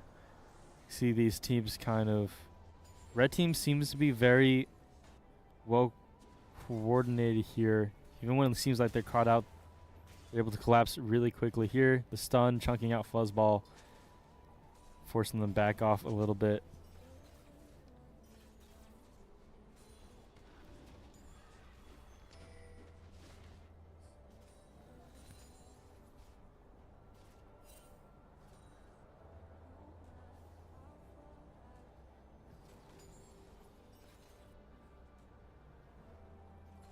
Yeah, both teams here just kind of playing it out. We're waiting on these objective timers. T2 needs to find an angle here. Scale sitting in the bush. They're going to find the angle here. They know that the Jarvan's there. It's going to have to EQ out, but you can't get away from the Amumu, who's just going to bandage you up and send you to the ER. Classy Dragon going to pick up that kill. They're going to find an engage onto Joy Boy. Going to buffer the E, but it's not going to be enough. Sit in the bull. Going to send them straight back to the fountain. Pings on the pit here to set up for this Baron. Should be as good as theirs. They do have, blue team does have a ward there, so they should know. It's whether or not they want to take the fight or not. They should think better of it, but I'm not exactly certain. Yeah, this Baron is going to get melted down before they even have a chance to. Ahri going to send in a Q just for the heck of it. Just a little acknowledgement. Hey, we know you're there, but we're not going to do anything about it because we can't. So many wards, so much control, so much vision and information for SpongeBob Fugglers. And now, with an almost 7K gold lead, what looked like a close game just but 10 minutes ago has swung pretty solidly into SpongeBob Fugglers' favor.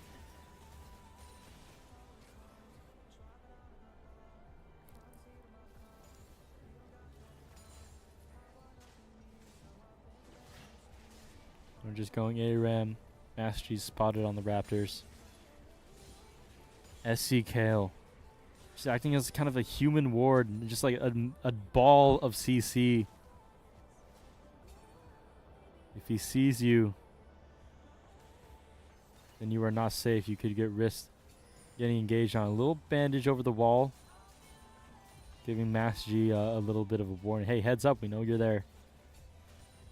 Cannot engage on us. Master G gonna opt for the Krugs, even though SpongeBob Fugglers is on that mid tower looking for the push. The hostile takeover gonna hit onto 2, but isn't gonna do much but deter them from the tower.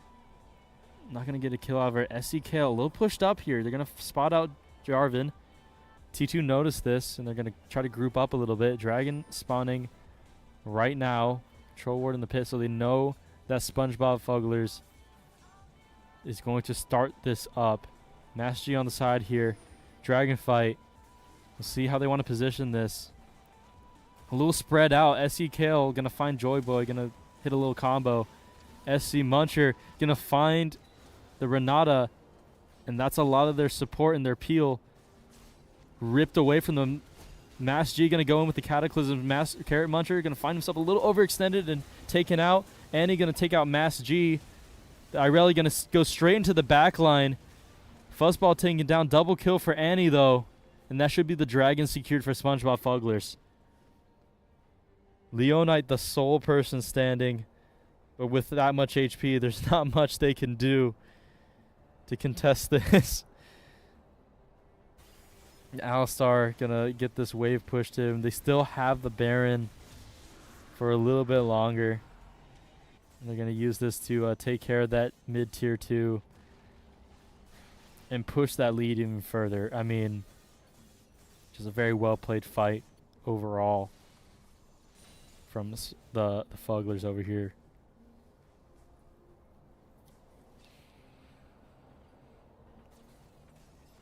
T2 looking outclassed so far. Need to find an angle back in. Gonna spot out the Jarvan on this ward there. Irelia might choose to fight this Jarvan. The Jarvan, yeah, they're gonna think better of it. They're just gonna push out this wave, apply that macro pressure. Yeah, if I'm looking on the side of T2, if you're a T2 fan, you're wondering kind of what's gonna happen. You know, what target, what do you even go for? What's your angle? Because SpongeBob, the Fugglers are on each objective before you're even looking at it. Ryosuke gonna spot one out. Carrot Muncher just pressing forward. The handshake gonna come in just to say stop right there in your tracks. Stop following me. I did not consent to that, but I don't think Master G consented to that engage. They're gonna get completely obliterated. Hostile takeover, be damned. Ryosuke running for their life. The Alistar now giving chase. Leonite backing off a little bit, hitting the charm. Is going to force the Fugglers off of any sort of engage, but they're still looking. They're zoning them off this wave. The Caitlyn super far out on the top side. Carrot Muncher recognizing that is going to go for... He's going to try to cover. Outnumbered here in the mid lane, T2. Trying to look for something. Just kind of like covering these waves. Fuzzball losing to the Amumu. The Amumu looking a little too tanky. One good hook. The smite going to come out. Having to walk around the trap. The hook should come up right around now. He's going to hit the hook onto the Fuzzball. Barrier going to come out, but it should not be enough. If they can get to the Blast Cone. Oh, he's going to go for the cheeky Blast Cone over into the Krug pit. But I don't think that saves them. I think Carrot Muncher just rounds, through the tri-bush. And they should have both hooks up by now. They should know they're in the bush. Gotta find it. Yeah, throwing that Q out. It's going to reveal that position. The bandage itself is going to go for the kill. And that Caitlyn. Oh, no. Oh, no. Caitlyn's adventure ends in tragedy. Do not write that one down in the books. Not a legacy you want to leave behind. Mastery going to get spotted out by this Oracle Lens.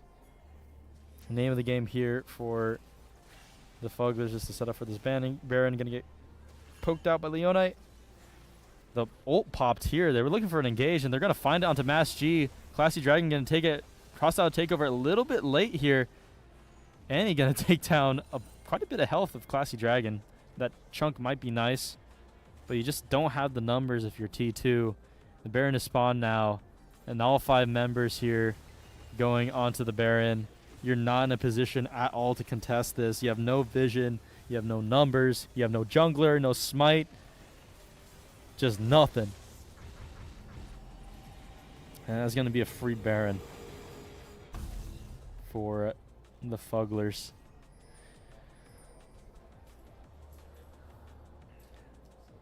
Yeah, it seems that T2 is kind of at a loss here. All they have to do is catch waves. All they can do is catch waves. And just hold this mid wave as much as they can. And just wait. I mean, you have way too many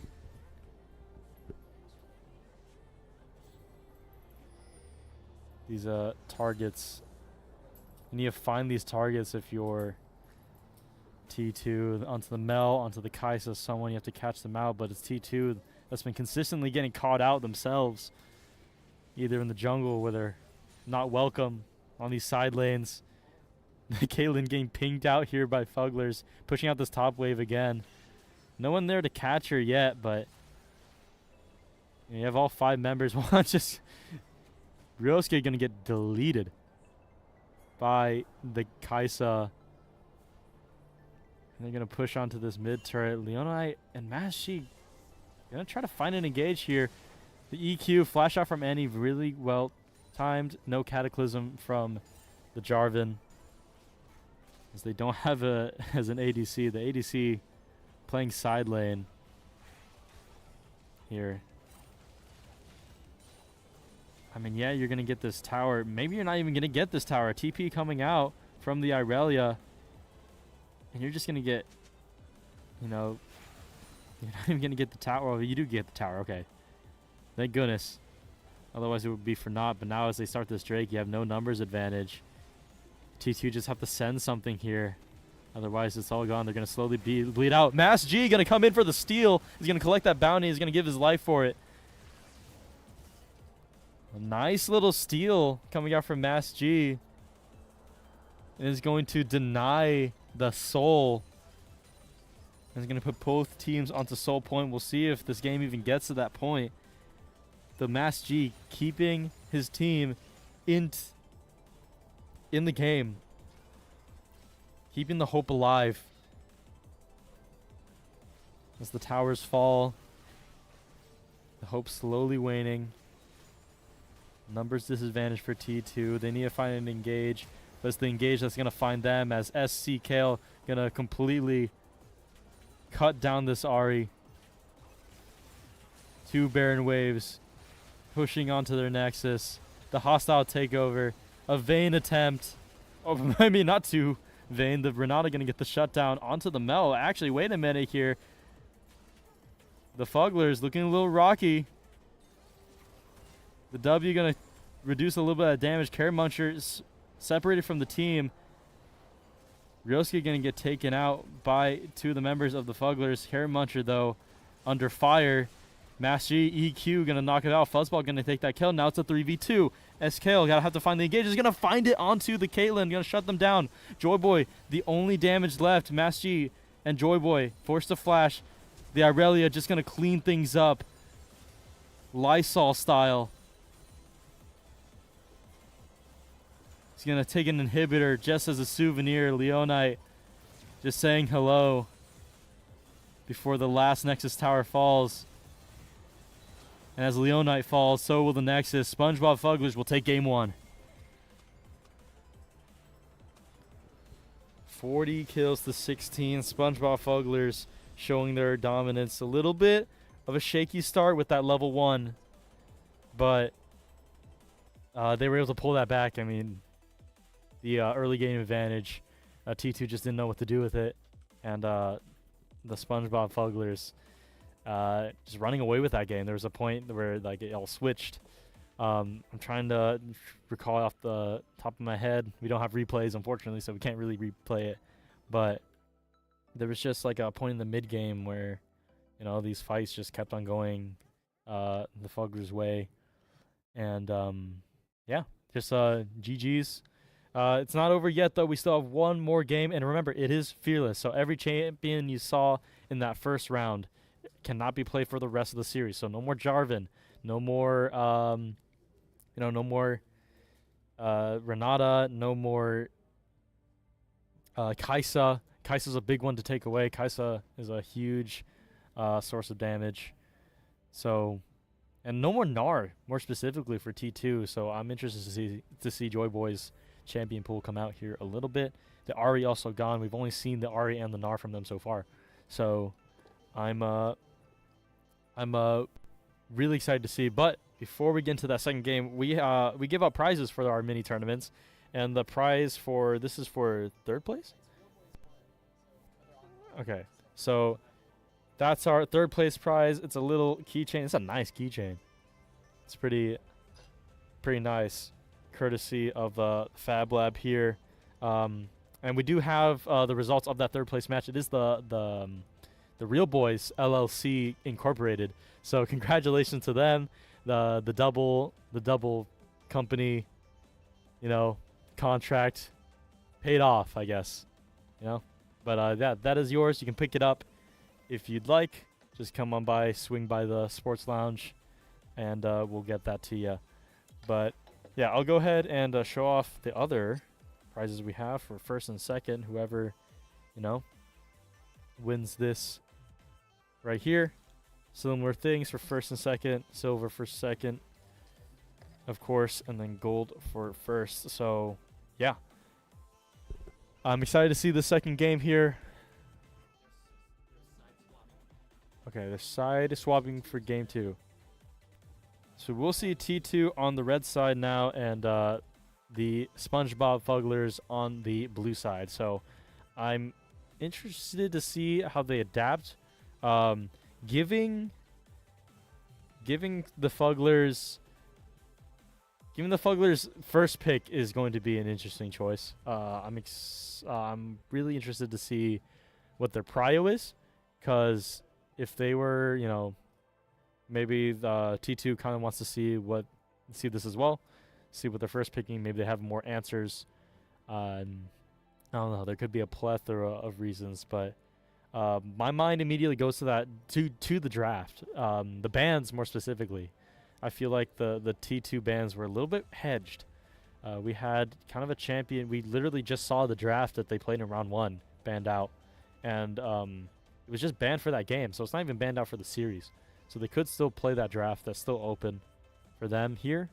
I wonder, T2, if they've identified specific lanes that they want to target ban.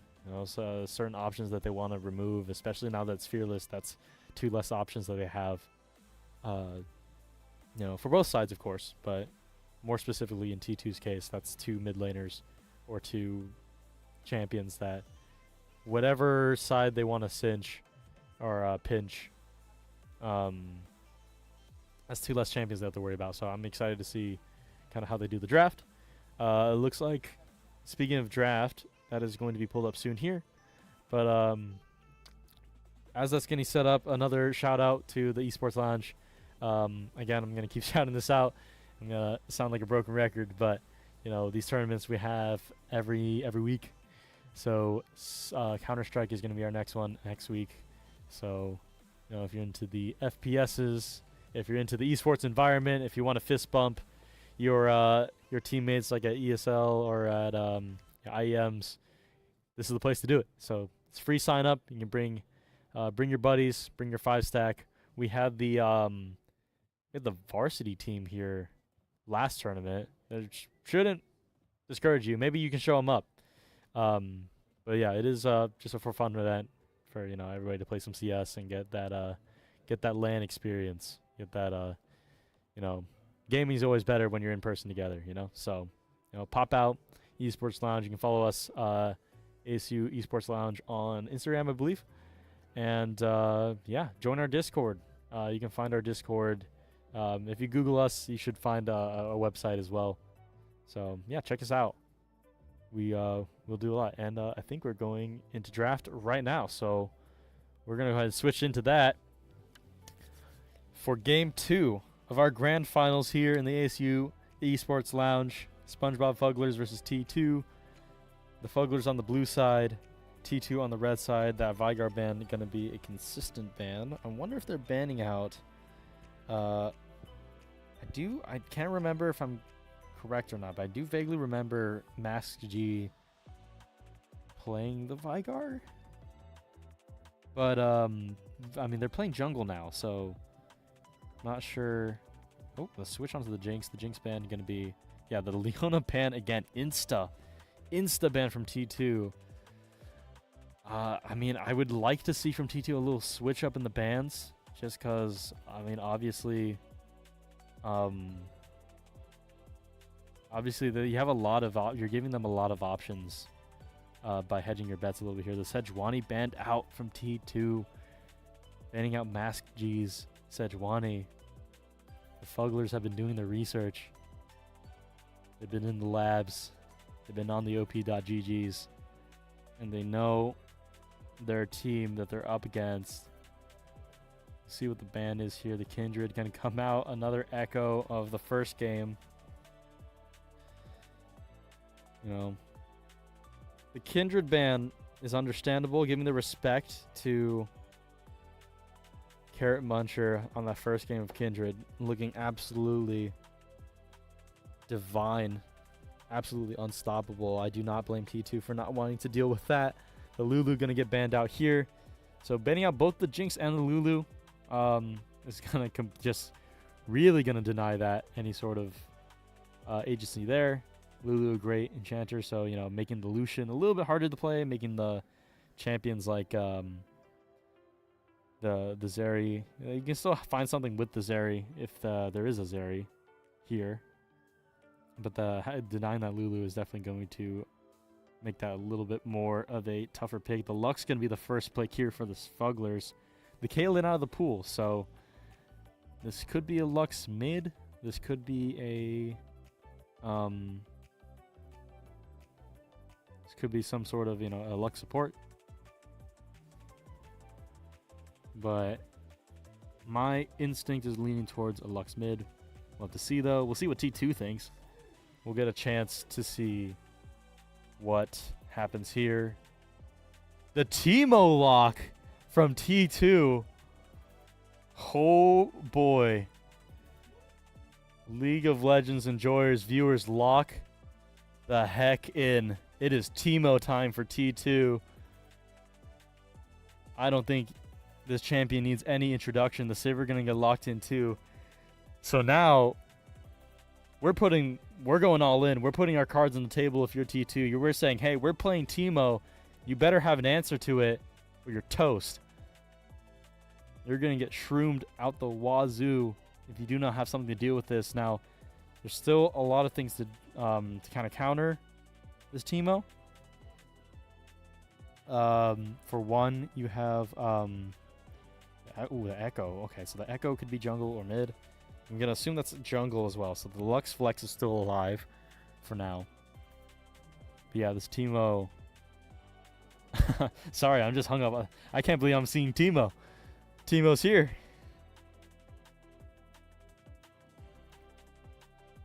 This is gonna be very, yeah, we're gonna see a lot of Oracle lenses this game. Lots of sweepers. But what answer does SpongeBob Fugglers have? They're gonna do the Ashe Lux. So lots of poke out here. The Ashe, a very solid AD pick. You have the Crystal Arrow as well for some nice CC. You know, if you give the Ashe some time, the Ashe will do some work here. The Echo's an interesting pick as well. I didn't mention it a lot, but so far, not a lot of frontline. So I'm interested to see. They have 2 bans left, T2.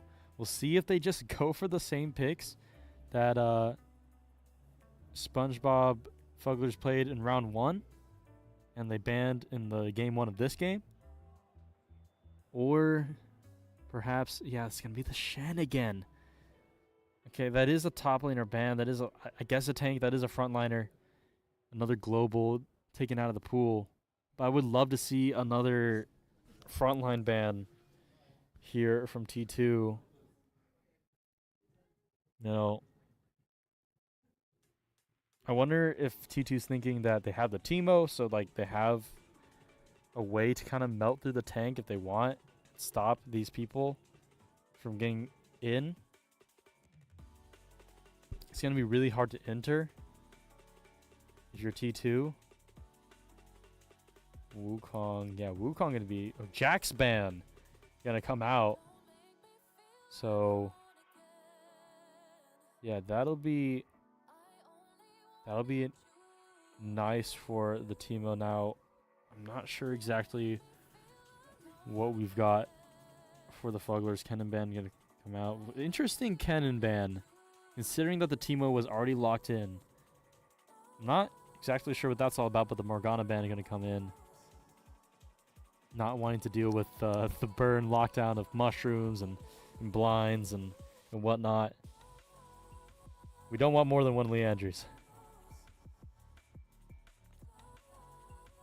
But let's see. T2 locking in the Nocturne in for the jungler. Engage. You have the Akali, but okay, we'll see. We'll have to see what this 5 pick is, because the Nocturne is I think definitely a comfort pick. I overheard earlier that this their jungler likes to play Nocturne. So I do think this is a comfort pick, but I'm not sure how it really fits into their comp. The Nautilus going to get locked in, so that is a Lux mid here. Ash Nautilus, a great support here. And the set gonna get locked in. Or hovered, at least. I shouldn't say locked in. We still got about 10 seconds left to think. Mull it over. The Kale. Okay. We are scaling. So the Kale obviously has that level 11 power spike. So the range top lane, I don't know. I'm not sure what the Kale Teemo matchup looks like exactly. But yeah. I mean, we'll have to see what the answer is. The Quinn. Wait, who's their support? Is it Teemo support? I think it's Teemo support. Oh my goodness, that is toxic. That is just that is unbelievable. Yeah, it can't be unless it's a Quinn double AD support, but I don't imagine they would do that. I think that is a Teemo support for the blind. That is going to make this lane insufferable for the Ashe here. It's going to be a lot on the Nautilus to kind of find the Sivir.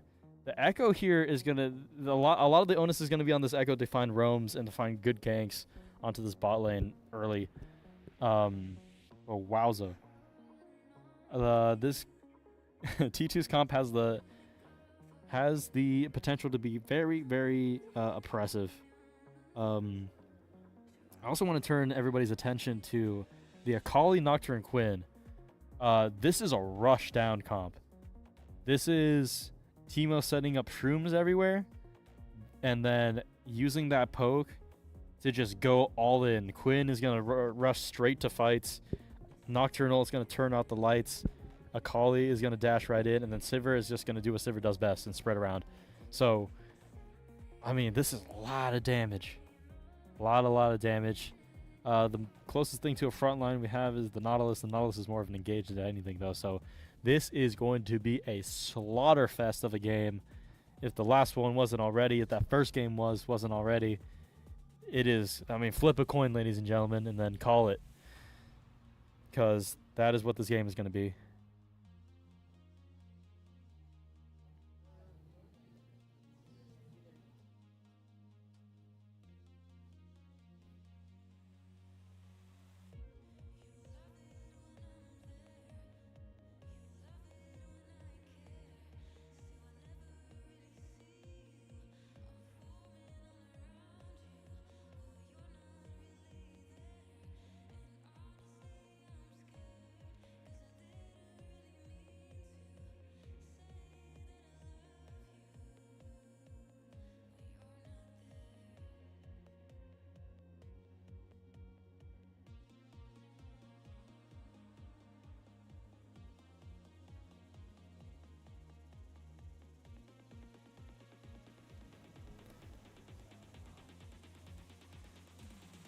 All right. Game 2 is officially underway for SpongeBob Fugglers versus T2. T2's tournament lives on the line here. It's do or die. SpongeBob Fugglers looking to take the crown on this match. And it looks like they're taking a page out of T2's book. This bot side invade. They want to get this early pressure. Trying to stay quiet just in case they do hear me. I don't think they will because they have very nice headphones on courtesy of the ASU Esports Lounge. State-of-the-art equipment. They're going to stake out this blue buff, but there's a ward. They spot them out. They know they're there. So Fuzzball, Ryosuke, they're going to spot them out. They're going to try to go, and Hook going to go onto Fuzzball. He's going to get majorly chunked out. They're going to look for that back. And not as detrimental as T2's first level 1. Just going to get the back. Maybe a little bit late to lane. I ate my words there. The Sivir's going to get back just in time. Maybe a little bit behind. But look at the positioning of the bot lane. The Nautilus and the Ashe hiding in that bush. They are playing dirty. They see the Teemo like, okay. Okay. Yeah, we're not going to play nice either. If we can go to the bot lane, another hook comes out, I think. SC Kale. And we chunk down to half. Force to use pots.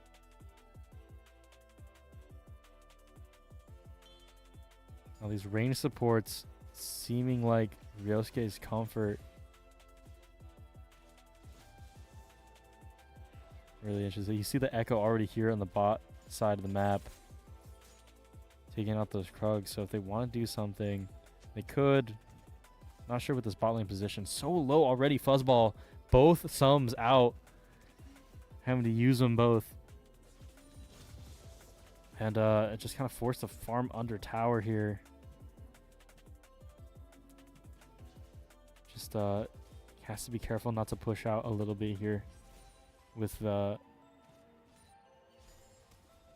Okay, yeah. Hex Flash. Not going to find anything. The ward is in that bush, so they know just to kind of stay back.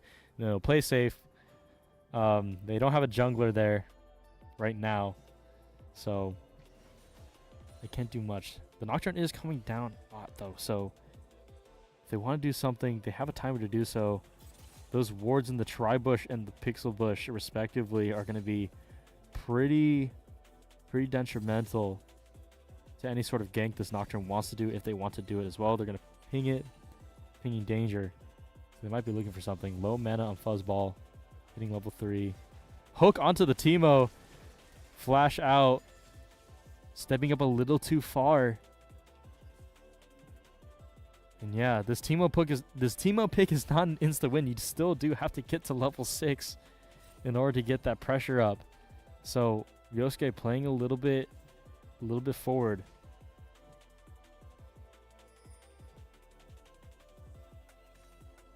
Sivir forced it back a little bit, leaving Ryosuke on his own. And yeah, Scuttle's going to be traded on both sides here. Master going to go for... going to scope out the enemy jungle over here, but the Echo is in the top lane. He's going to be spotted by the ward, so Joyboy should know. We'll see if it's enough to get him out. A preemptive bomb here from Carrot Muncher. Joyboy going to kickflip off of Carrot Muncher and is going to get himself out. Going to alleviate some of that pressure off of Sit in a bowl. But meanwhile, Mass G just going straight in onto Annie.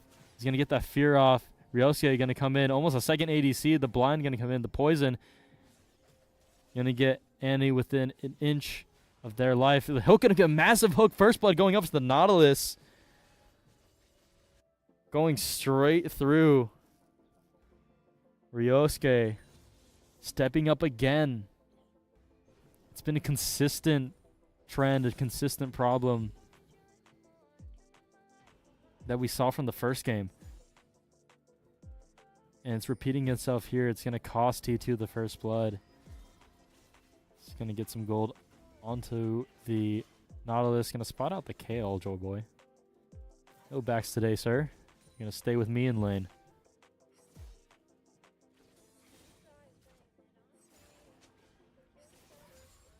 Trading, yeah, the ranged top lane, the Quinn. And Drake started up for the side of T2. Looks like it's going to be pretty free as Carrot Muncher is going to take the back here. First Drake going to go over to T2. And yeah, should even up the game just a little bit. And they should be back for wave, so...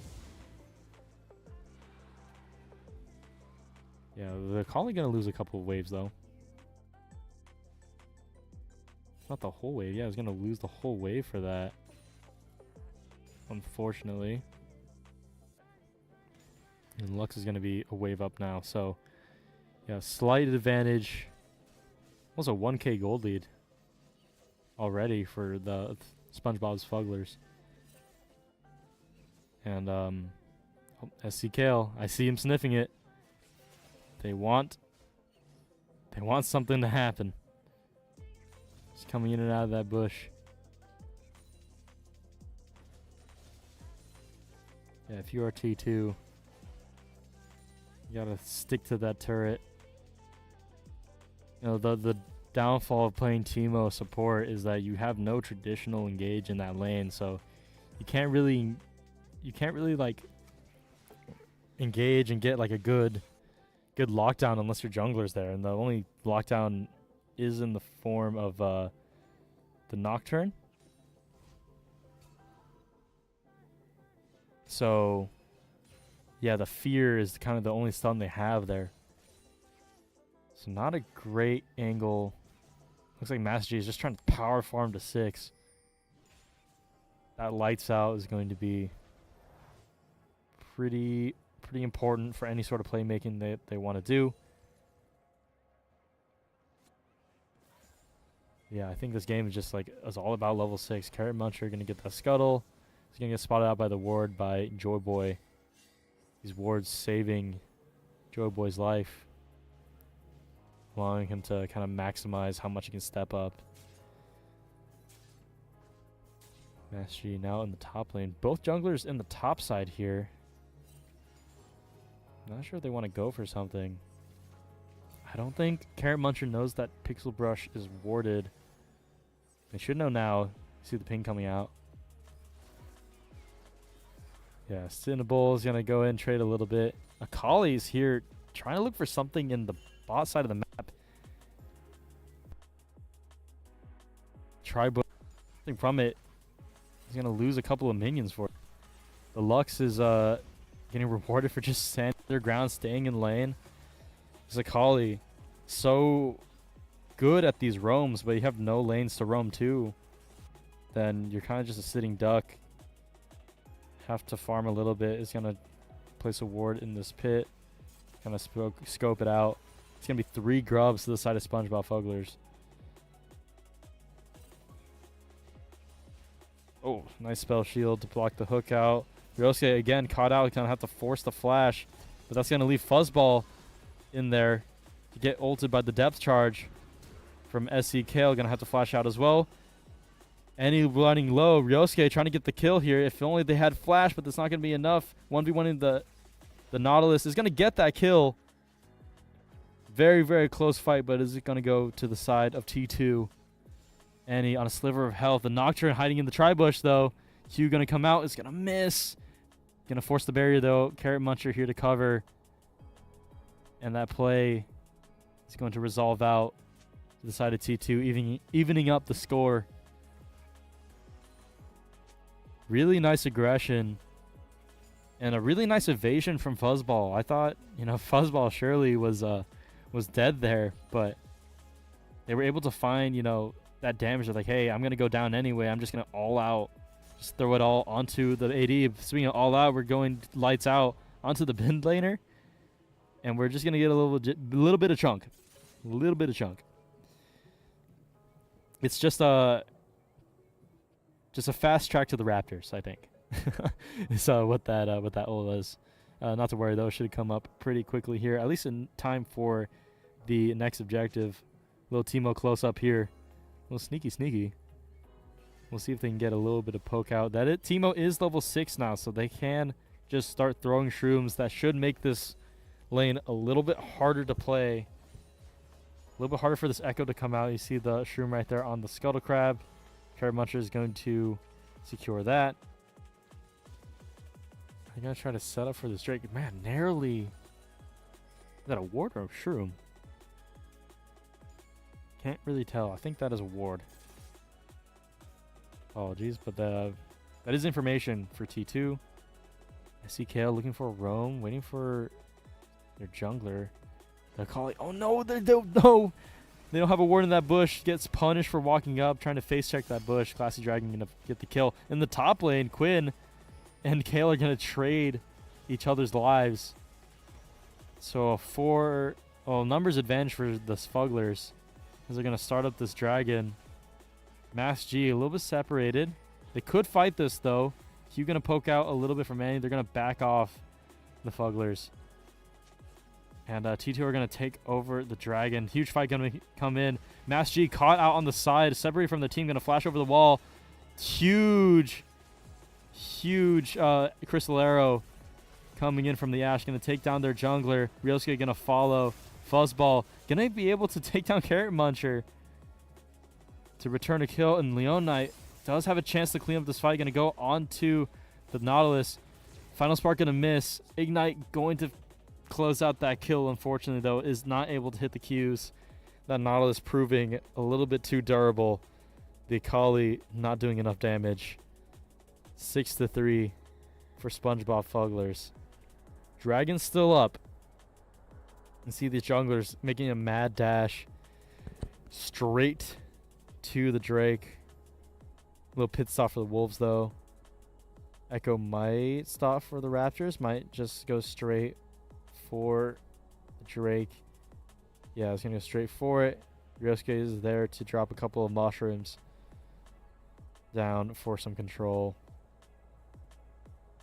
Lights going dark, nearsighted. Don't have... They're going to go onto the mid lane, though. Leonite looking away for a way to follow up. The Fear going to come in. Final Spark going to chunk out of the Akali. And nothing is going to come from it. Carrot Muncher still on that dragon. And now the two in the mid lane are going to follow. Engage onto Ryosuke. Should fall to Annie here. But the blind is going to save his life for just a little bit longer. Just long enough for Fuzzball to maybe get the kill onto Annie. Barrier going to come out. It's not going to follow. Leonite going to kill the Echo. And yeah, Fuzzball is going to find the Ashe. Akali going to clean up the Nautilus as well. Double kill for the Ashe. Or for the Sivir, excuse me. And that is a dragon, I believe, for T2. Or no, Fugglers. I think I missed that one, but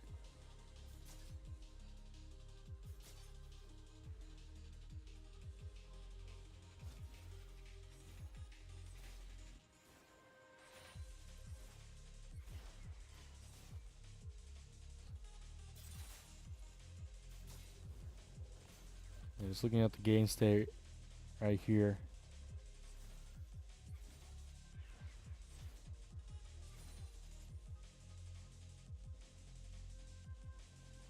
Not much going on the map, just each laner trying to stabilize their position. Things will calm down a little bit. And so, of course, as soon as I say something, Joy Boy goes in.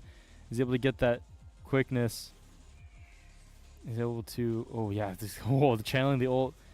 Using the vision, finds Sitting Bull, but has the ult up as well to save them.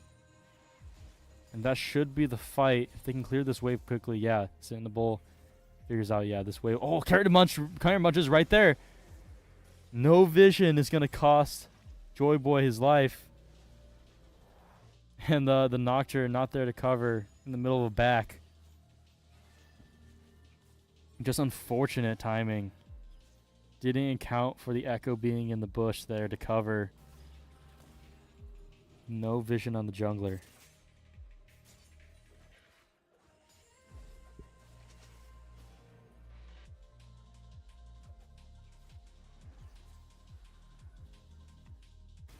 Yeah, SpongeBob's Fugglers taking the lead here. Lights going dark onto the Echo as they tried to get the Rift Herald.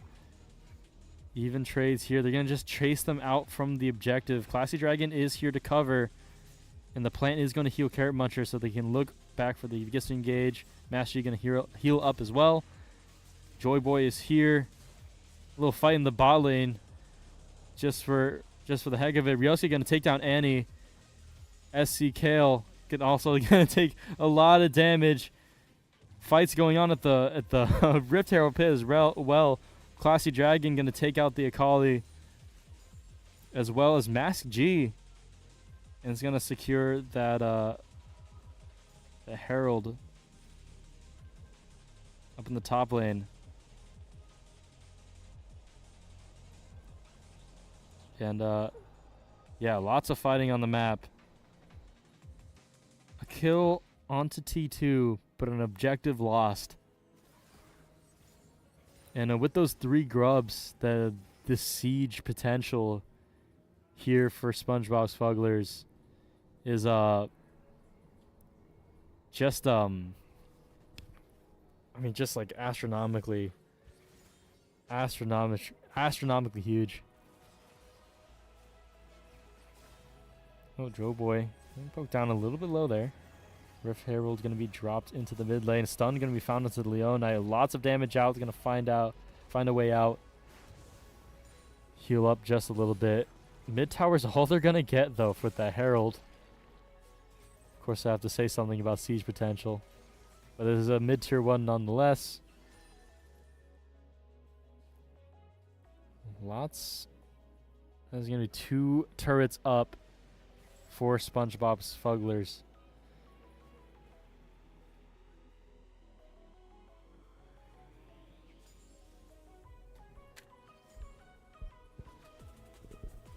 Not too much happening. Not much to play around. This bot lane. Both junglers around. Fuzzball going forward. Trying to get a lot of poke onto Annie. Shield going to come out. Big crystal arrow onto the Teemo. Going to flash behind the Sivir. The depth charge going to knock up both of them. Barrier have to come out. Ryosuke really low. Is going to have to sacrifice their life. Fuzzball going to have to flash all summoners out from the bot lane. And that's going to swing the momentum in their favor. It's Teemo. Not doing as much as they hoped. Karamuch are going to come from behind the tower and finish off that kill into the Sivir. Not the way you want to see it going if you're T2. I'm going to push this wave into the mid lane. Drake is up as well. T2 should find this. A little poke onto the champions in the mid lane.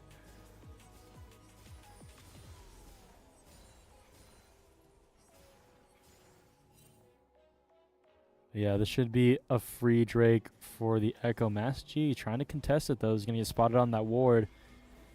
Calling for help here. Ryosuke is going to get there first. The Kale and the Lux are next to follow. The recall is going to save Karamucher's life just a little bit. Isn't able to burst him in time. Karamucher is going to secure that Drake. Lots of members falling for the side of T2. And just an absolute slaughter, with Leonite being the sole survivor once again.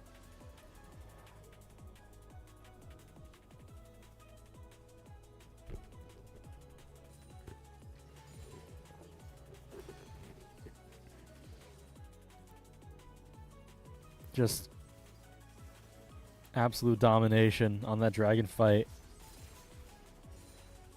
You know, T2 not really accounting for the Echo ultimate as they just tried to all in. You know, not enough members of their team there either to really contest it. So maybe they could have caught them on the exit if they played a little bit more patiently. But yeah, that is going to be another Drake for the Fugglers. Quinn around the side. Gonna try to catch the Kale off guard. Oh, the pincer not going to be successful as the Blast Cone is going to be there as a nice escape plan.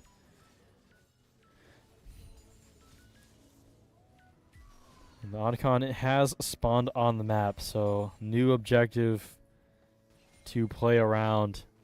These Otacons have been so strong just in the meta game. This Otacon objective has been such a huge boon for any team that decides to get it. And it looks like, once again, the Fugglers have the best position on it. The team is not even there to throw shrooms on it. It's back into base. The jungler's just not in position to contest it at all. There's no vision control. And an execution onto the Akali from the Lux. Wow, and the Kale getting the Quinn down to a sliver of health. The rest of the members on the Otacon leaving no real angle for Mastery to come in. But Mastery has done it before. The lights have gone dark. There's no ultimate to utilize there, but SpongeBob's Fugglers are being pushed off the objective. It's being hit. It's down to 5k. Might be reset here if they don't end up hitting it. I think the Fugglers are looking for a fight. SC Kale really deep in, trying to find a hook. He's going to find out the Mass G just completely zoning him out. Carrot Muncher is going to try to follow up. Mass G forced to flash out, and that's going to solidify that Otacon for the Fugglers. But they're not going to go out without securing a kill. Classy Dragon. The Teemo. Final spark going out.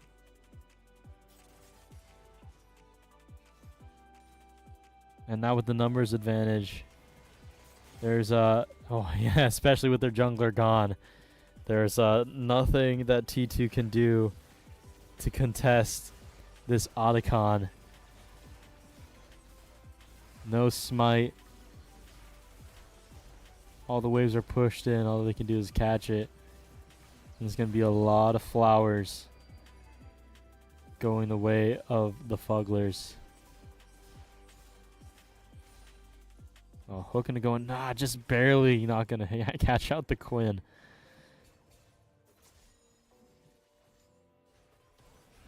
One has to wonder what the plan is for T2. What angle do you have still to get back into this game? Because once again, the Fugglers just have control of the map. It seems just that they have everything. Oh, whoa. Hugh, lights going dark. Big engage onto the Echo. Shutdown going over to the Sivir is massive. Recalling on a ward, and they're going to find the Kale as well. The Quinn going to go straight in. The ultimate going to be used. Flash out to avoid any AoE damage, and Shutdown going over the Teemo. That's 2 down for the side of the SpongeBob Fugglers. That's the angle they needed. That's the angle you want to look for. More mistakes. And they have the tools to do so, as proven by Max G immediately pulling the trigger, recognizing that there's an Echo open, and he has a team behind him. Solid 2 kills onto the bot lane of T2.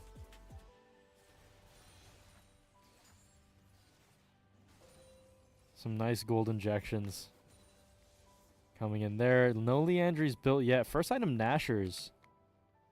Interesting enough. Really trying to go for this chase you down play style of this Teemo. Tower bounty going to be collected from the Akali. Dragon's going to be up. I think this Akali is as good as dead. We'll have to see. He's going to hide out in the Shroud to kind of stall for the team to get there. He's going to find the angle through the Tribush, but he's going to get caught out by Classy Dragon. Full Lux combo special. No discount. Straight through the drive-through. As that's going to give the numbers advantage over to SpongeBob's Fugglers. For the Drake, Master G way too far out, especially with that death charge. The the binding just gonna lock them down and deny any sort of chance at a dragon. That's gonna be sole point for the SpongeBob's Fugglers, and it's gonna push them to a 6K gold lead. Teemo gonna fall. The Scouts code, not enough to keep them alive. Joy Boy gonna maybe trade one back on the Carrot Muncher. Echo not as strong as they thought they were. The Quinn kind of becoming the saving grace of this game, is able to fight some, 1v1 some of these carries. Maybe not the Lux. It's gonna be on this Lux as well to hit some of these skill shots.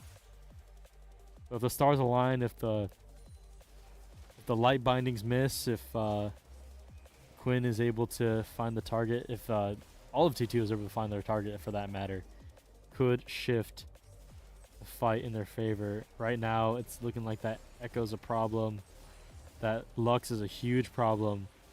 That Burst is just going to take out any one member. That is any member of T2 absolutely deleted, but they're going to try to catch out this Kale. Kale still has the ultimate. They're going to cast it now. Joy Boy, the Kale, swords raining down. This Joy Boy is executed, and Sit in the Bull is going to get away with a 1v3 situation. Absolutely incredible. Wow. I mean, 3 people. It's not enough to catch out this Kale. Classy Dragon going to find their mid laner out on the side lane. Whoa. And he's going to take out Max G. 0-6. Leonite gonna follow as well. The Baron gonna go the way of SpongeBob's Fugglers. The hook onto Fuzzball. And the Enchanted Crystal Arrow. Fuzzball not allowed to move. Flash out into the Krug Pit is gonna give them an escape route. But things are looking grim for the side of T2. The win in the tournament getting closer and closer by the minute for Fugglers. Next wave going to come in looking to siege this mid tier 1. Joyboy trying to side lane, get as much as they can in before they surely have to back. Lights going dark as they're going to go in, try to do as much as they can to Mass G. Not going to have the damage or anything really to take out 5 members of SpongeBob's Fugglers. We switched up their team names in the beginning, and they took that personally. They go to try and dominate the finals in 2-0 fashion, but T2 are not going to let that happen. They're going to defend with all their might. They're not going to go down without a fight. Ignite going to take down Leonite, but SC Kale going to get brought down low. Another hook going to come out onto the Quinn. Sivir going to go down. Joyboy going to try to make the best out of a bad situation. Annie really low. The hook going to lock down Quinn. Joyboy going to go down. Annie going to be taken out. Nice flash from Annie. Enchanted Crystal Arrow is going to get them to survive. The last Nexus turret is going to fall and shut down to the Teemo onto the Nautilus. They will defend this wave for just a few more minutes. I could have sworn it was over there, but T2 holding on there. I was getting ready to call it. But T2, they've been in this situation before. Base broken open. One good fight goes their way, and they're able to take a Baron and take the win. We'll see if they can do it again in this final game. Or not final game, excuse me. In this game 2. Finding the kill here. Lights going dark. Gonna go straight in. Mass G, really low health though. He's gonna force the ultimate out. He's gonna take out Ryosuke, but that's the ultimate down. Joyboy gonna trade his life for the shutdown. The Teemo gonna give his life.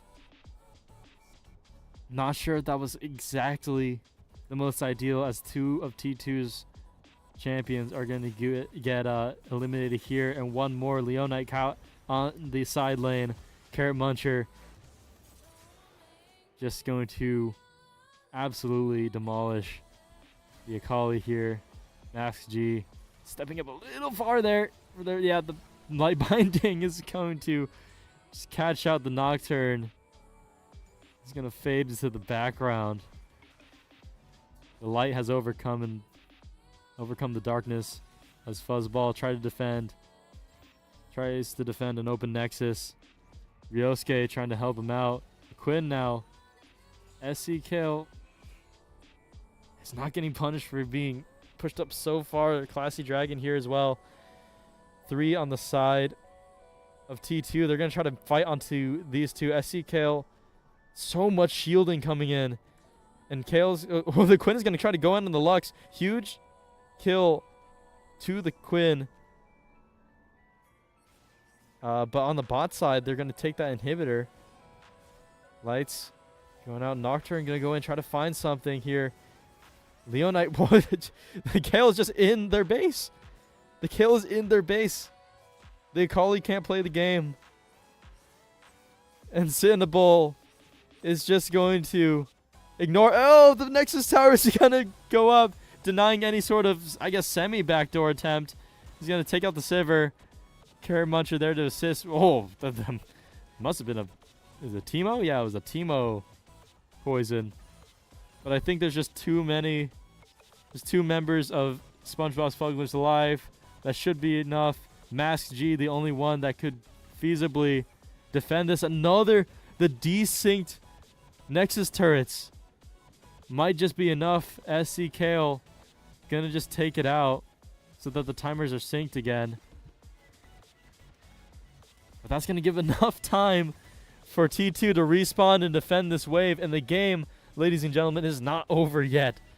Despite all odds, T2 hanging on for dear life. They are not letting go. They refuse to go down so easily.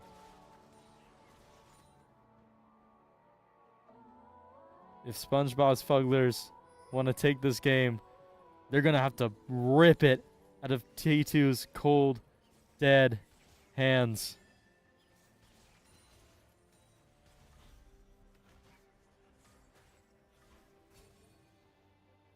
As we're just kind of stalling here, that doesn't refute the fact that the Fugglers have total map control. So any objective that comes up is going to be theirs. Not if Carrot Muncher gets caught out, though, on the Krugs. Joy Boy, again, the recall going to be used out. So much burst damage onto the Echo. Silver Shooter covered, though, is not going to fall. Blast Cone going to separate two of them. Leonite not doing any damage to this Nautilus. The Kale is going to just shred through the Akali. Ryosuke gonna follow. That's 2 down for T2. And that's 2 Mega Minions going in onto an open Nexus. Max G gonna fall. Triple kill for the Kale. Only 2 members of T2 there to defend the base. 2 versus 5. Flash forward from Sin the Bull. Gonna take down Joy Boy. And all joy fading from T2's hearts as SpongeBob Fugglers are going to take the ASU Esports Lounge Championship for League of Legends. Absolutely dominant performance from SpongeBob's Fugglers through and through, from a name mishap in the first round to just showing us why they're here, and just making an absolute show out of it. But massive props for both teams. Massive props for T2 in both games, not giving up without a fight, giving us something, giving us some doubt in our minds. That's always a little healthy doubt, keeps the show rolling. So we're gonna go ahead and transfer over to our award ceremony for those teams that are here in person. But yeah, we're gonna get ready for that formality, and we'll throw it right back after a break.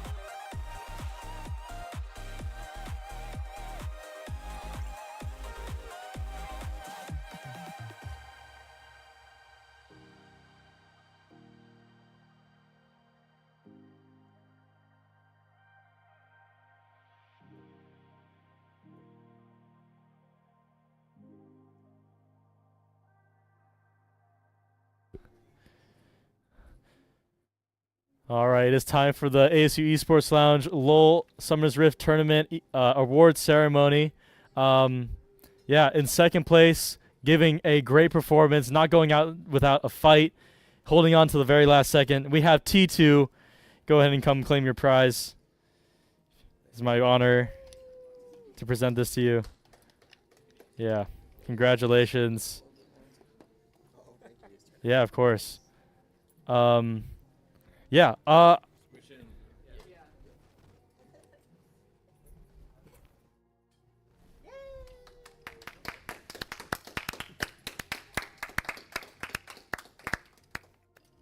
right. Cool.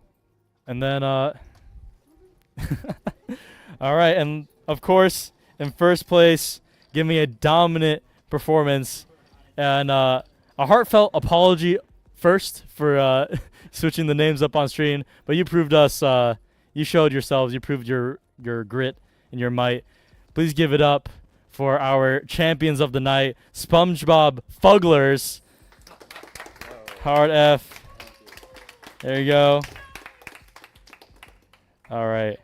And then where's Kale? I wanna, if you don't mind, if you want to just hold the mic, that's fine too. Yeah, we're in a little interview here. If you want to just hold the pack as well. Or you guys can pass it around if you guys wanna. Okay. But I'm gonna start off with SC Kale. That was a little big. I noticed you were just going in there. Oh yeah. You saw you no fear. you went. Yeah. What's your no fear? I just like killing ADCs as a support. So Okay. I just I like could see making that. them as miserable as possible, and that's how I have fun. As All support, right. So. All right. Well, this question is for the whole team. Game 2, Teemo. Thoughts when we see the draft? We saw the bans come in. We saw your round 1 game draft. So it was like almost verbatim. It was your entire round 1 draft. What do we think? What were going through our minds during the Teemo when we see the Teemo first? I think we did think it was Teemo support when we first saw it. Yeah, Okay. we didn't know. We picked Kale thinking it was Teemo tops, and then they counterpicked us hard, but it was okay because we won anyway. So. All right. Yeah. Well, thank you guys so much for competing here, showing massive props to you guys. But yeah. Thank you. Yeah. Go ahead and take that. Anything you guys want to shout out and say since you guys are on stream? No? All right. Cool. Yeah. One more round of applause for our champions of the night. You guys can. Oh, so you're oh, shit, my bad. I didn't know you were doing a photo. All right. Well, you guys are welcome to take your leave. And that, ladies and gentlemen, is our conclusion for our mini tournament of the week. I've been Alon. It has been a pleasure to cast the absolute cinema that has been League of Legends tonight. I hope you guys pop out for Counter-Strike 2 next week. And yeah, I hope you enjoyed. Come hang out at the Esports Lounge sometime. Peace out.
So